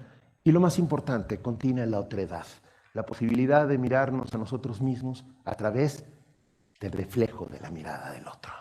Descubrir que no somos diferentes, que somos iguales. Cada vez que sucede algo así como lo que estamos viviendo hoy, yo digo que de una u otra manera vuelve a instaurarse la democrática república de los lectores, esa en la que todos somos exactamente iguales. Vine hasta aquí, a Catlán, a esta TED, solamente para intentar lanzar una poderosísima idea, una sola: leer y resistir. Muchas gracias.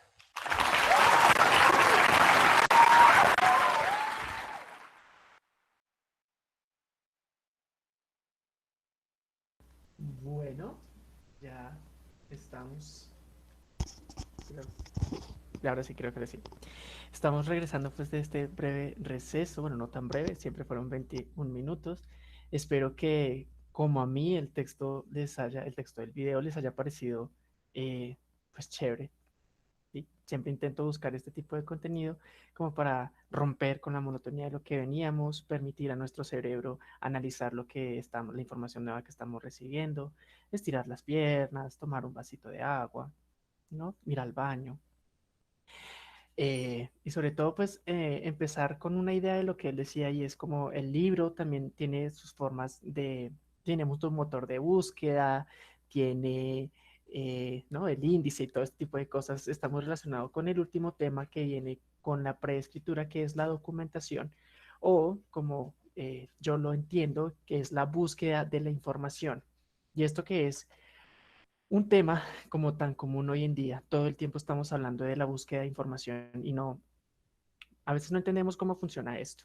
Y pues yo no voy a ser exhaustivo en cuanto a lo que es la documentación y la búsqueda de la información. Solamente quiero hablar muy rápidamente, este tema lo quiero abordar de esa forma, sobre cómo lo podemos hacer, ¿no? Todo el proceso de la documentación, porque también existe un proceso para la documentación o la búsqueda de la información. Lo primero es entender qué es la documentación y qué es la búsqueda de la información y cómo está relacionada con la redacción.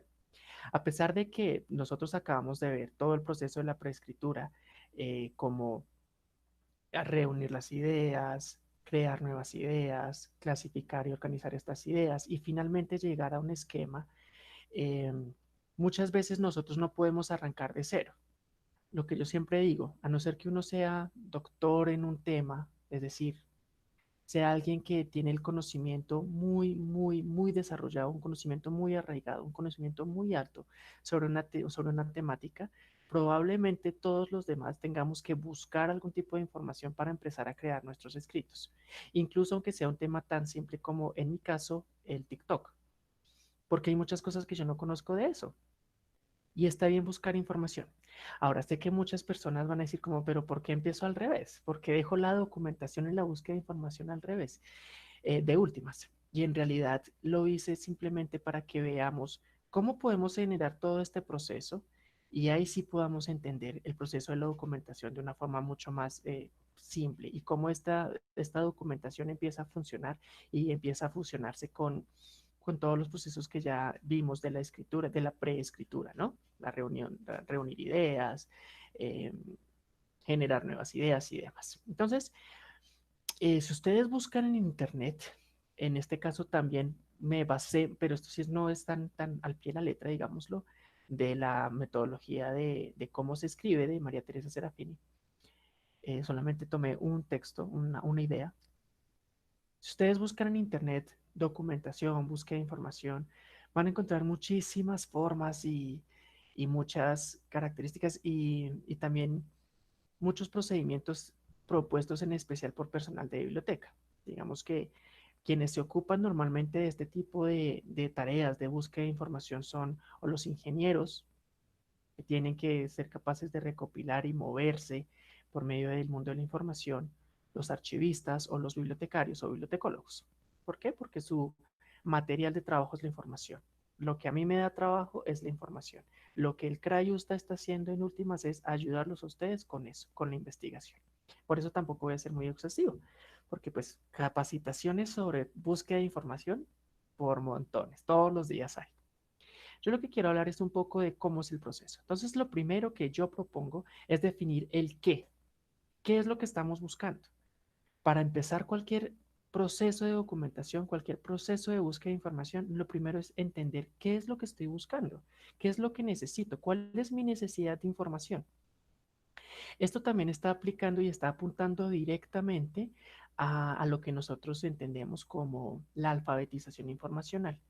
Esto como todos los procesos donde nosotros como individuos somos capaces de reconocer nuestra necesidad de información, ser capaces de entender cuándo y cómo la necesitamos, también dónde buscamos esa información, también cómo evaluamos esa información que encontramos y qué hacemos con la información que encontramos. Es decir, cómo la citamos, cuál es el uso ético que nosotros le estamos dando a toda esta información. Todo esto condensado en una simple pregunta: ¿qué estoy buscando? En mi caso yo tenía que buscar qué era TikTok, porque yo tenía una idea, pero no sabía cómo qué era eso. Entonces tuve que buscar. Lo primero es buscar de una forma general. Ah, bueno, me salté. ¿Cuáles son las funciones de la documentación? Pues primero es recopilar información, ¿no? Simplemente estoy buscando eso, recopilar la información sobre el tema. ¿Qué tipo de información voy a buscar? Los hechos, los datos, qué tipo de experiencias, también las opiniones, todo este tipo de información que pueda girar alrededor del tema que yo estoy abordando. Y la otra es que con esta búsqueda, con esta documentación, con esta búsqueda de la información, también yo sea capaz de generar nuevas ideas. A partir de que yo encuentre qué se ha dicho sobre ese tema, cuál es la tendencia en investigación sobre ese tema, yo sea capaz de ver el asunto desde otro punto de vista, pueda dar mi aporte a este tema. Por eso es tan importante la etapa de la documentación. Ahora sí, lo que les estaba diciendo sobre el primer paso de definir el qué. Una forma muy básica para iniciar esto es buscar en un diccionario. Este es material de referencia de primera mano, un diccionario, un concepto básico. A partir de este concepto básico, yo soy capaz de empezar a crear todo un campo semántico alrededor del tema. Puedo empezar a mirar quiénes han hablado. Se vitupera mucho, es muy fuerte el látigo que se le da a fuentes como Wikipedia. Y claro, en una investigación seria, citar a Wikipedia es terrible, pero para una idea general, para una idea primaria, Wikipedia da esos elementos. Simplemente me está informando de forma básica, de forma general. Yo no voy a citar en Wikipedia y quiero que esto quede muy claro. Yo no estoy diciendo citen Wikipedia, estoy diciendo para iniciar, para empezar con todo su proceso de búsqueda, miren Wikipedia. Wikipedia tiene eso y es que hay información masticada. Ustedes pueden empezar a mirar, ah, bueno, personajes que están dentro del tema, datos donde yo puedo empezar a mirar por dónde va más o menos la búsqueda. ¿Mm? Entonces, como una búsqueda inicial, mi recomendación, busquen definiciones, busquen en diccionarios, busquen en enciclopedias, busquen el concepto general y a partir de entonces empiecen a crear toda su estrategia de búsqueda. Lo primero, una búsqueda básica a partir de material de referencia. Tengo que buscar en internet, tengo que buscar en libros. Esta es una de las cosas que también va cambiando con el tiempo. Cuando estaba leyendo, vi que el material que yo estaba consultando es un material muy viejo, porque todo dice como buscar en las enciclopedias, buscar en los diccionarios, ir a las bibliotecas y demás, y no está mal, pero hoy en día esto tiene que actualizarse. Existen muchísimas otras fuentes en línea. Wikipedia, por ejemplo, es una de las más básicas, diccionarios en línea por montones. El diccionario de la lengua española actualizado ya está en línea, ¿no? Y no solamente esto, existen diccionarios de biografías, diccionarios etimológicos. Existen una cantidad y una variedad enorme la cantidad en las fuentes de referencia que ya existen hoy en día en línea. ¿Cuál es nuestra tarea? Saber si son fuentes confiables. ¿Cómo podemos hacer eso? Consulten a su bibliotecario de confianza en caso de que nos falte un poco de experticia en esta tarea. Pero lo primero es definir qué estoy buscando y buscar de una forma general, lo más general sobre el tema. Aquí nos serviría un poco tener en cuenta cuáles son los objetivos de la investigación.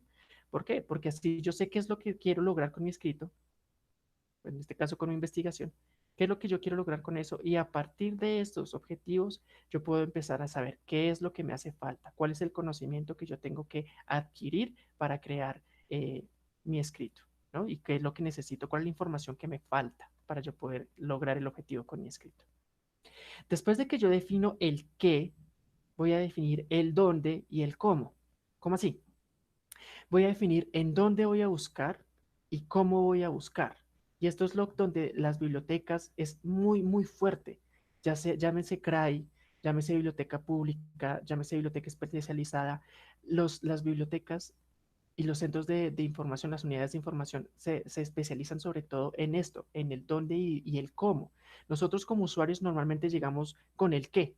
Nosotros llegamos con el necesito información sobre esto. Y el personal de biblioteca le va a decir, ah, bueno, puedes buscar en tal parte, en tal base, en tal biblioteca digital, en tal recurso electrónico, en tal herramienta, puedes buscar de esta forma. Entonces, normalmente el personal de biblioteca nos ayudan es con esto, con el dónde buscar y el cómo buscar. Entonces, aquí lo que vamos a tener en cuenta es, eh, vamos a seleccionar las fuentes de información. Es de dónde vamos a tomar esta información. Y esto es muy importante. Yo les decía hace un momento que Wikipedia funciona como un proceso previo, una idea inicial, pero no es una fuente que yo vaya a citar porque no es confiable. ¿Cómo puedo yo saber que una fuente es confiable? Consulte con su bibliotecario de confianza una vez más. Pero aquí es importante que nosotros sepamos que las unidades de información, especialmente, no son las únicas, las unidades de información tienen estas fuentes donde toda la información que yo vaya a consultar son confiables. Llámese base de datos, llámese biblioteca digital, llámese recurso electrónico de cualquier índole. Todo vamos a encontrarlo ahí. Entonces, allí vamos a seleccionar nuestras fuentes de información, preferiblemente que sean fuentes confiables. ¿Mm? ¿Qué es lo que nosotros buscamos cuando estamos seleccionando estas fuentes de información? Es mirar el tipo, no solamente el tipo de fuente, si es un artículo, si es una tesis, si es una monografía, si es un artículo académico, si es un artículo científico, si es un artículo evaluado por pares. Todo esto es el tipo de cosas que nosotros podemos empezar a mirar, ¿no? También vamos a ver cómo evaluarlo, es decir, cómo nosotros sabemos si esa información es o no es confiable. Cosas como en dónde está publicado, quién lo está, eh, ¿cómo se? Cuando el par lo revisa, quién lo está revisando, no me fue la palabra. Todas estas son cosas, son indicadores que a nosotros nos están diciendo esta información es confiable y yo puedo utilizar esta información de forma confiable y puedo yo estar seguro que lo que estoy diciendo es confiable y es cierto. No estoy simplemente citando a un autor anónimo cuya confiabilidad me es para mí vedada. No, yo no puedo acceder a la confiabilidad de un autor, por ejemplo, en Wikipedia, pero cuando estoy revisando una base de datos, por ejemplo, JSTOR, donde todo este material tiene que ser primero revisado por un par académica o todo este material tiene que pasar por un proceso primero de selección y de revisión, aquí ya puedo ver que todos estos filtros me están a mí dando la confianza, me están dando a mí la certeza de que esa información es certera, es verídica. ¿No? También es dónde voy a buscar. Entonces, lo que les decía, mucha gente recomienda el Internet. El Internet es una herramienta maravillosa, claro que sí, nos pone a la disposición muchísimas fuentes abiertas, sí, pero hay que saber buscar. ¿Sí? Si yo voy a buscar en Internet es saber dónde voy a buscar. Wikipedia, por ejemplo, descartado, al menos como fuente confiable, ¿no? Ya dijimos, esto me sirve en un proceso inicial, pero no es algo que yo vaya a citar en el final. Las bases de datos electrónicas, imperdibles, claro que sí. Pero también hay que tener en cuenta que mucho material, y es algo que todavía sobre todo se está viendo en estos días de cuarentena, mucho material no está en Internet. Está material escrito, es material textual, es material impreso. ¿Qué podemos hacer? Acudir a las bibliotecas. También dependiendo del tipo de investigación, el tipo de documentación que nosotros estemos realizando, tendremos que visitar archivos. Los archivos son muy, muy buenos, digamos, una herramienta bastante confiable cuando nosotros estamos haciendo. Es un proceso difícil. Buscar en archivos es difícil, sobre todo en archivos que no están clasificados o que no están organizados. Ustedes visitan el Archivo General de la Nación y van a encontrar una cantidad de documentación miscelánea que requiere un trabajo de búsqueda de documento por documento, folio por folio. Es un trabajo extenuante, pero les va a permitir a ustedes empezar a recopilar la información, dependiendo claro, de lo que les digo, de la investigación que ustedes estén adelantando. Otro lugar en el que ustedes pueden encontrar información, por supuesto, son los museos. Entonces, fíjense cómo esta documentación va muy ligado al proceso de la investigación para quienes tienen ideas de toda esta metodología de la investigación. Tiene que ver con las fuentes primarias, con las fuentes secundarias. Todo esto estamos evaluándolo acá. Pero por supuesto, para, digamos, fines prácticos en el taller que estamos evaluando, podemos buscar información en Internet sin ningún inconveniente. Sobre todo, claro, nosotros pensando que sean fuentes confiables, ¿no? Puede ser el periódico, puede ser el tiempo, puede ser el espectador, bueno, todas estas fuentes que nosotros ya conocemos. Después de que definimos el que estoy buscando, de saber en dónde lo voy a buscar y cómo lo voy a buscar, este cómo sobre todo tiene que ver con las ecuaciones de búsqueda, cómo acceso yo a los recursos, cómo accedo, perdón, a los recursos, cómo yo realizo las búsquedas dentro de la plataforma, ya es una cuestión más que todo instrumental. Voy a hablar sobre cómo voy a yo a extraer la información. Y este proceso es un poco mucho más complejo, es muy curioso, es hasta redundante, porque es el proceso de la lectura. Y para hablar sobre el proceso de la lectura, podríamos tener otro taller de muchas sesiones, porque el proceso de la lectura es complejo, pero no quiere decir que sea imposible, inclusive si nosotros no tenemos la práctica desarrollada de la lectura. Para nosotros poder extraer las ideas en el proceso de la lectura, lo importante es empezar a tomar apuntes y saber cómo tomar apuntes. Nosotros creemos que sabemos tomar apuntes muchas veces y puede que no sea así. Estoy seguro que muchos de los conectados, cuando están leyendo, así sean las fotocopias o estén leyendo el PDF, una de las intuiciones iniciales es subrayar, porque eso lo hacemos todos. Nosotros empezamos a subrayar lo que les digo, sea en el físico o sea en el PDF. Pero una de las recomendaciones que hacen los expertos en el proceso de aprendizaje y, por ejemplo, en los procesos de lectura, es no redactar, no subrayar ni resaltar mucho texto. Y estoy seguro, porque yo también era de estos, que cuando estamos leyendo un libro, un artículo, y queremos empezar a tomar las ideas que nos parecen más importantes, lo que hacemos es empezar a subrayar la mayor cantidad de texto.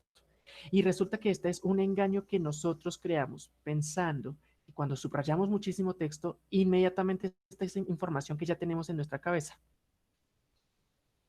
Nos comentan aquí que de pronto abordarlo en el club de lectura. Bueno, esto podría ser... Ah, bueno, esto es como invitación. Hoy club de lectura 6 de la tarde, Don Quijote Rockstar. Para que lo tengan en cuenta, sí, puede que desarrolle un poco sobre lo que es el asunto de la lectura, cómo leerlo. En el Don Quijote lo voy a tener en cuenta. Muchas gracias por la observación. Ahora no sé qué iba. Ah, sí, cuando estamos subrayando, no se trata de subrayar muchísimo, pensando que ya estamos adquiriendo todo este conocimiento. Se trata de subrayar por párrafo, y es lo que recomiendan los expertos, subrayar por párrafo una sola idea, que sea la idea principal. Esto, por ejemplo, es una recomendación al momento en el que estamos tomando apuntes. Otra de las recomendaciones no es releer muchas veces el texto, porque nosotros creemos que leyendo y leyendo y leyendo en una sola sesión de estudio muchas veces el mismo texto, como que vamos a aprender mejor. Y resulta que no. Los expertos, de nuevo, en aprendizaje, como Barbara Oakley, eh, recomiendan que no se trata de releer muchas veces lo mismo. Se trata de leer una vez, despacio, entendiendo lo mejor posible, subrayando las ideas principales. Después de este proceso de lectura y de selección de ideas, ser capaces nosotros de simplemente recordar. Así de simple, recordar. Sin volver a leer nada de esto. Nosotros, apartándonos del material, recordar lo que leímos. Y si es el caso, decirlo en voz alta.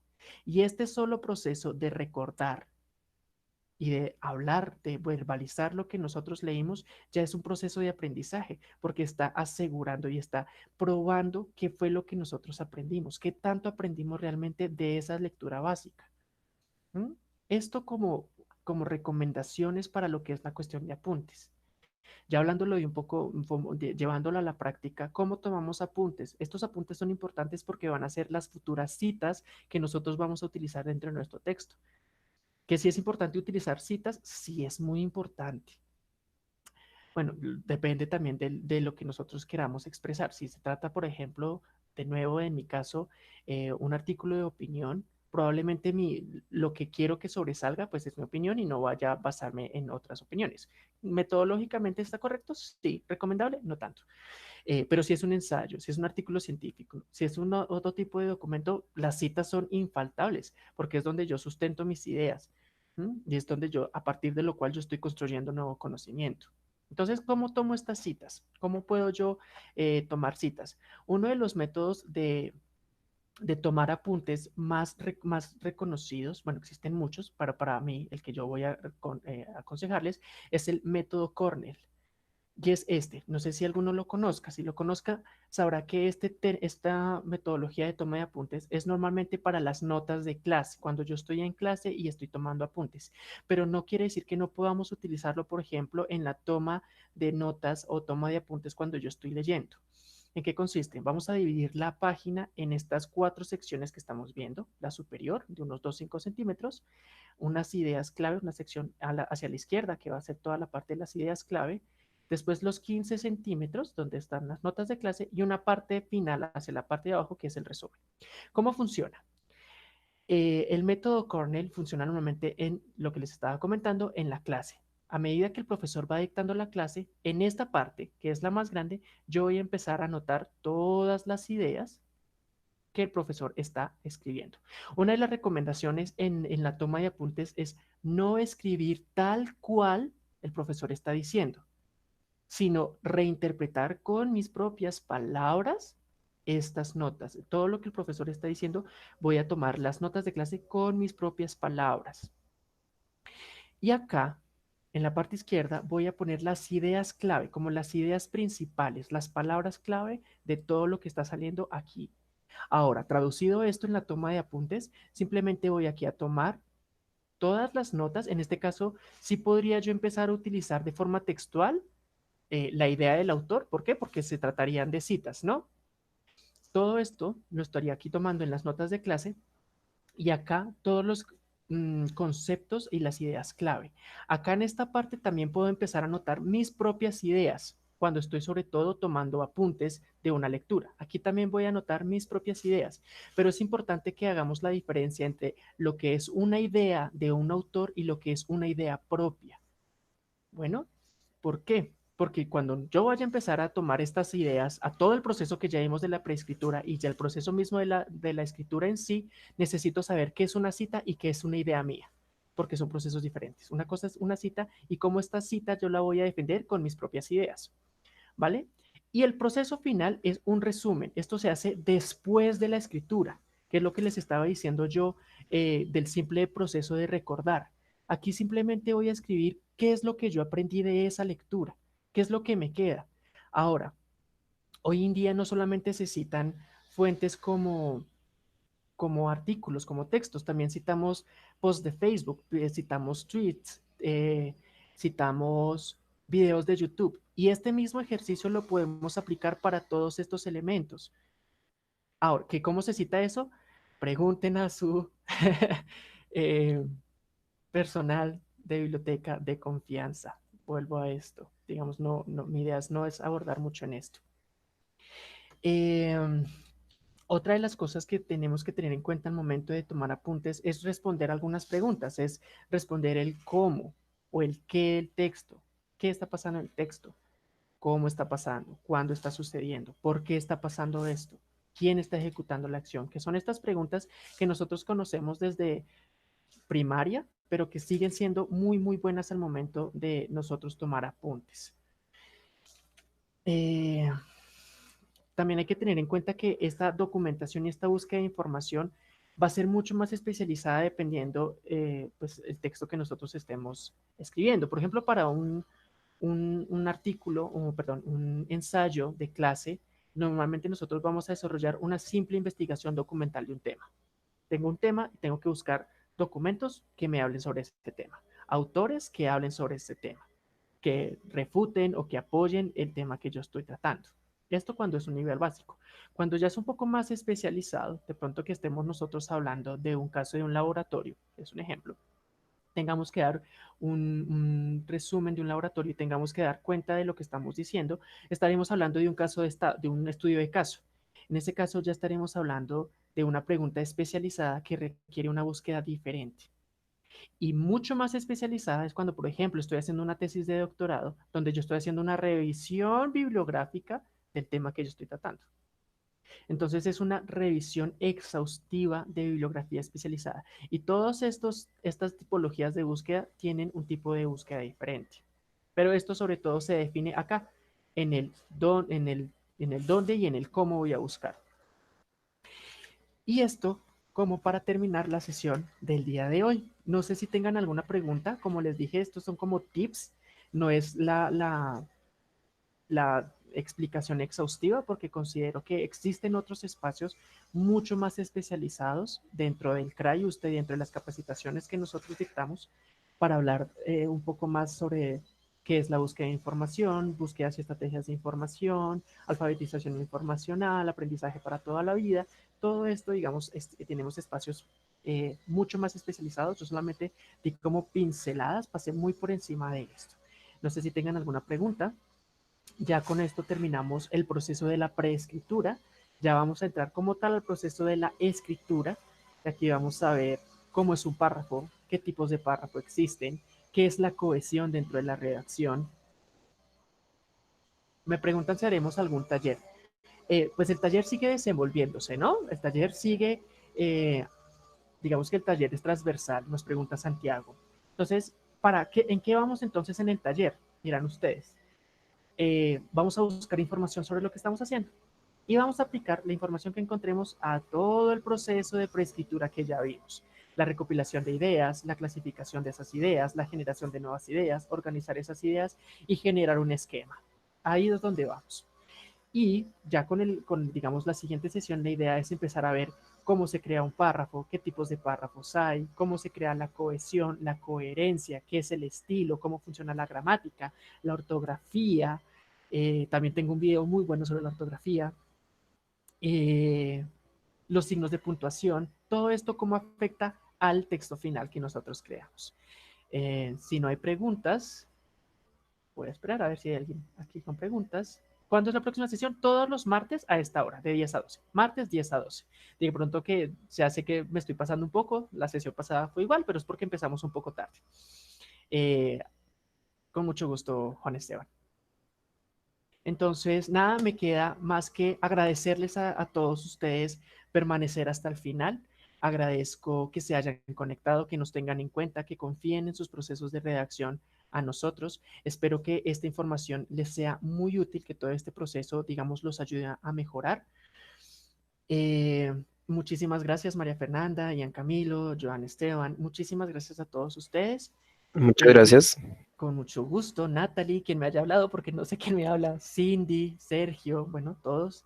Los invito a que sigan haciendo parte de las actividades que el CRAIUSTA prepara para ustedes, que nos sigan en redes, Facebook, Instagram y Twitter, como CRAIUSTA Bogotá, y el canal de YouTube, donde encuentran esta sesión, la sesión pasada y todas las demás actividades. Allá encuentran videos sobre las normas APA, van a encontrar muchísima información sobre todo este proceso que les estoy diciendo, todas las capacitaciones en las bases de datos, recursos electrónicos, bibliotecas digitales, todo eso lo van a encontrar en el canal de YouTube. Así que muchísimas gracias, no se pierdan la próxima sesión del taller, el próximo martes de 10 a 12, y están especialmente invitados para la sesión del club de lectura, hoy a las 6 de la tarde, por este mismo enlace. Muchísimas gracias.